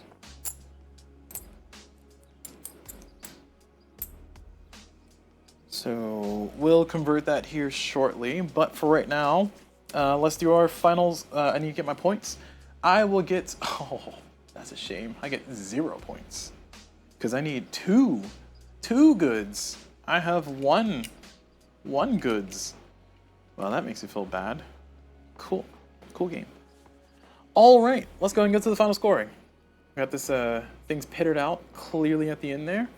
So my guess, and feel free to throw your guess into the chat, how many points do you think I lost by? That's what we're going by. I think I lost by at least, given the amount of money that they just earned, I think I lost by at least, I'm gonna say 45 points.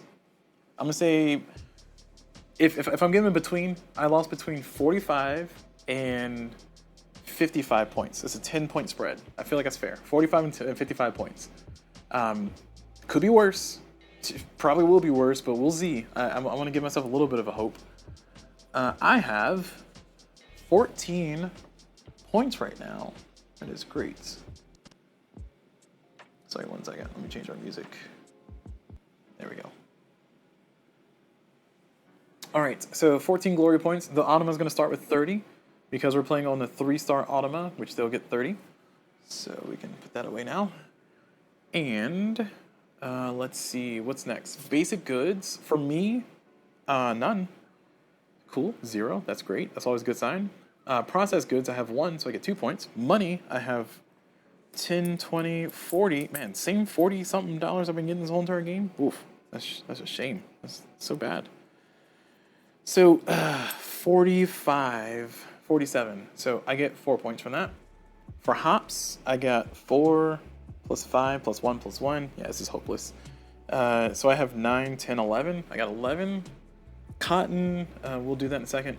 So for basic goods, Automa doesn't get any of that. Processed goods, no. Money, Automa has, we said 100, I forgot. 1, 2, 3, 4, 5, 50, 159. 159.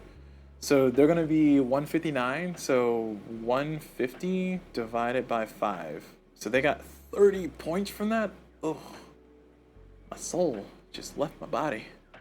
All right, let's go into the resources over here. So let's make sure we got our counts correct. Let's do that first. So for sugarcane, so this one goes out. For sugarcane, we have the same old 8 for them. So they have 8. I have 3. So that's going to be 11 total. So 11 is the correct mark. For tobacco, they have 6. I have 5. So 11 should be the count for that. And then for cotton, they have 7. I have 6. Oh, I have more than 6. I have 9. Hey. So they have 7. I have 9. Oh my gosh, that might have been the dollar I needed. Oh no. So it should be 17. Nope, 16. 9 plus 7, 16. Yeah. Man, that was probably the extra dollar that I needed to kind of do what I was trying to do earlier. Shame, I tell you, it's a shame. Okay, well, this is what happens when you don't keep track of things properly, huh? So as far as the victory point spread, looks like the rarest is going to be tobacco because tobacco is more rare than sugarcane in the event of a tie. Cotton is most abundant. So cotton, we'll start there. Cotton is going to be 3 times the number that you have. So 3 times 9 for me. So I got 27 points. And the Automa is going to get 3 times 7. So they're going to get 21 points. Tobacco is going to be 5 times the number because it's the rarest in our area. So they're going to get 6 times 5. So they're going to get 30 points. And I'm going to get 5 times 5. So I get 25. Sugarcane is going to be 3 times. It's the most abundant. So it's going to be 3 times. So 3 times 8 for the Automa. And then for me is going to be 3 times 3. My me's a little 9 points. Exported contracts. So whoever has the most exported contracts is going to get 8 points, and the second place is going to get 4 in the event of an Automa.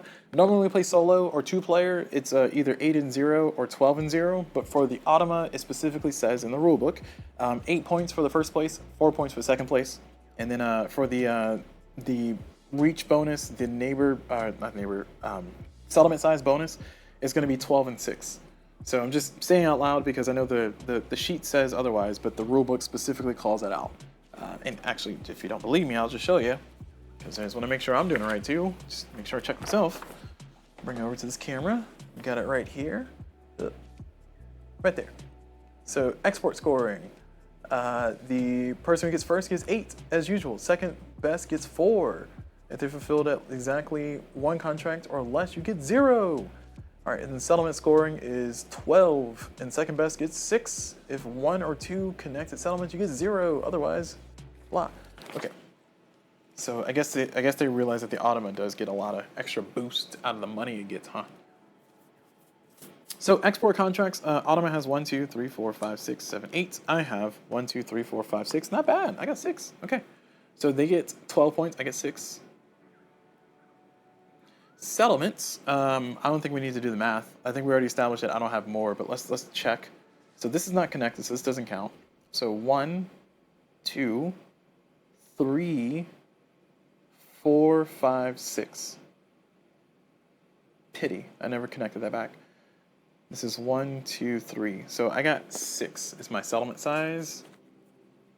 Got knocked on down. And for the Automa, everything's connected. So 1, 2, 3, 4, 5, 6, 7. Okay, we don't need to count anymore. All right, so they got settlement size. So they got the, oh, I did the wrong points there. Sorry, contracts are 8 and 4, my bad. 4 for me for contracts, 8 for the bot. And then for settlements, it's 12 for the bot, 6 for me. Okay, all right, so get your bets in. Get your bets in. I said that I lost by either somewhere between 45 and 55 points. Any bets? I got the final scores here. I don't want to spoil it. I don't want to take your serotonin. Go ahead and throw it into the chat. Go ahead and throw it into the comments. If you're here live, throw it into the chat. If you're watching on YouTube, feel free to throw it into the comments. I'll give you a few more seconds. I'm just going to take a photo of my board so we can see the things. I just want to clarify, I did lose. I did lose. I did get that right. Which means I'm a really good teacher. Or the Automa is just really good at being focused and I'm not. All right, last round, going once, going twice, and the final score is 102. I broke 100, 102 points for me, and 155 points for the Automa. So my range was correct. I mean, I was gonna say 50 to 55, but I just wanted to give myself a little bit more of a range. So yeah, I lost by 52 grand point, 53, sorry, 53 grand points. Oh no, I lied, that's not 53. Wait, what is that? Yeah, no, it's 53. So yeah, that's gonna conclude my playthrough here. I will definitely be returning to do another playthrough. Hopefully next time more focused and more ready to go. I think if I'm doing like a post-game analysis or like an autopsy of what happened and you know what lessons learned and all that fun stuff, the main thing for me is that I needed to have round 2 be a setup for round 3 and 4. I think what happened for me is something happened and round 2 ended up ending way earlier than I needed it to, and that just led to like a downward spiral from that point. Also, getting my production out, I mean, like I got all these buildings out, which is good because I got a huge discount on them, but I didn't have the things to fuel them. Getting a wheat factory, choosing to build one of those does not feel good. And there was a point where I was going to build one early, but I was like, let me hold off. But unfortunately, I wasn't able to like ever get that again. I got the bonus temporarily, which is nice, but it's usually better to just build the production than it is to kind of go for the neighbor bonus and do all that fun stuff, because this is just consistent.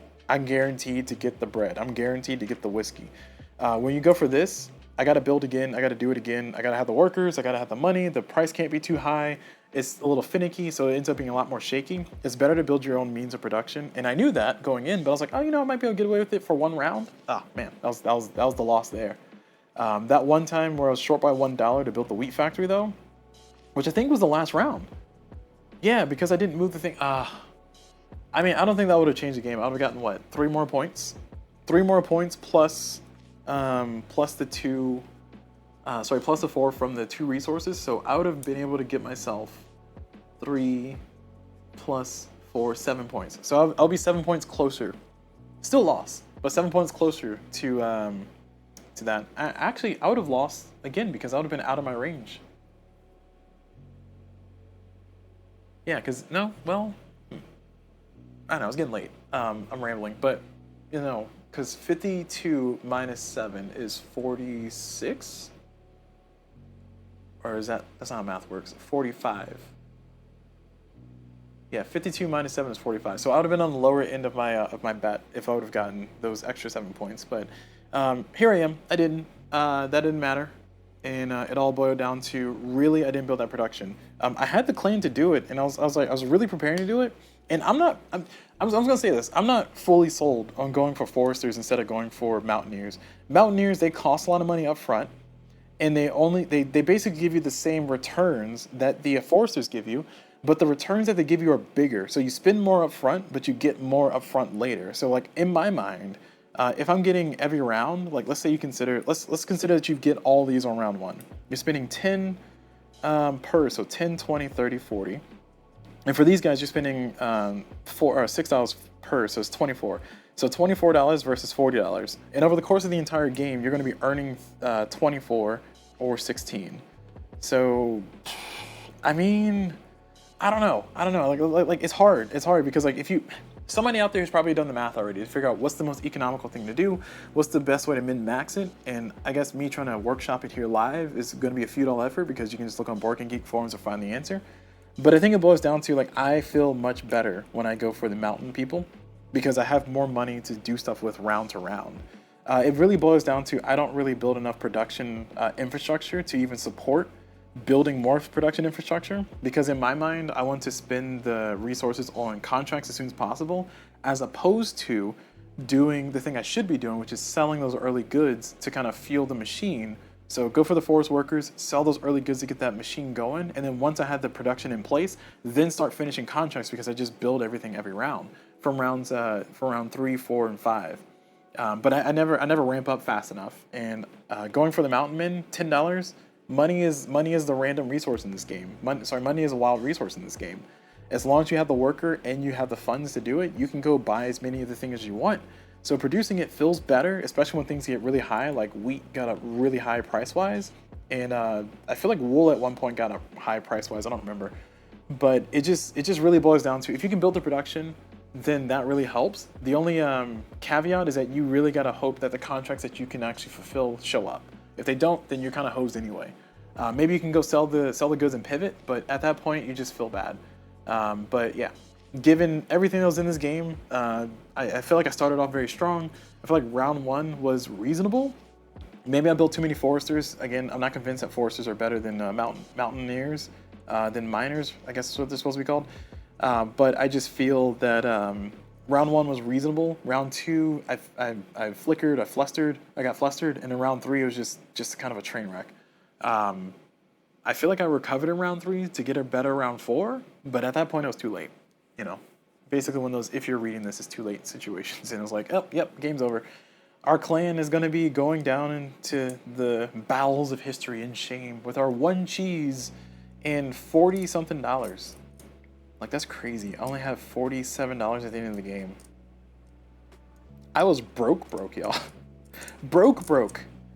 Actually, did I even get the right money? Hold on. We get 24 plus 6. Yeah, no, that's right. 24 plus 6, which is 30. And then I had 16, so 46. And then I had $1 left, so 47. Yep. All accounted for. All right, well, that's gonna be it for me rambling there. So thank you all very much for watching. Hopefully this video was entertaining, all 3 hours and something minutes of it. And hopefully this video was useful in helping people learn or know about or be excited about playing against the Automa.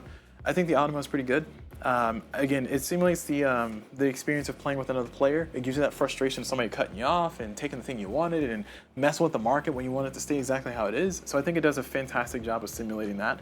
I think it does too well of a job of simulating that because I feel like if I can tell the Automa to like lose $40, like give me a card that says Automa loses $40, that'd be cool. Because then I can kind of feel a little bit more impactful in them. But even in like a normal game, when somebody's doing really well versus somebody who's like me not doing as well, this always happens. I have a friend who's really good at min-maxing and planning long term, and she kicks this game's butt every time. Somehow, she just always wins. I have another friend, he does the same thing. He plans really well long term. I want to see him and her play against each other with me there to kind of be chaos. But it really boils down to like you really got to be dedicated to getting your infrastructure out. You really also got to play your clan. Like I didn't play my clan correctly because I didn't build the baseline things to fuel what I was building. Yes, I can build these for cheaper, but that means that I need to definitely get my wheat factory out earlier than normal. I definitely need to make sure my cows are out on the board, present, so that way when I do have cheese factories, I can actually make cheese from them and sell it, or do whatever I need to do with it. But yeah, a lot of things, a cacophony, a symphony of errors, if you will. But we learn from the games that we play, and next time I'll come in just that much stronger, and maybe I'll be within 20 points of losing instead of 50. Okay, all right, well, thank you all very much for watching. Hope you all enjoyed it, and let me know in the comments what you guys think about the game, what you all think about everything else. Please let me know if you see any mistakes that I made. I think I made a few as I went along, but I feel like I corrected them to the best of my ability throughout the course of the video, but definitely let me know if you see any mistakes, and I'll try to timestamp those and all that fun stuff. But for right now, thank you all very much for watching. Hope you all enjoyed it, and as always, I'll see you all whenever.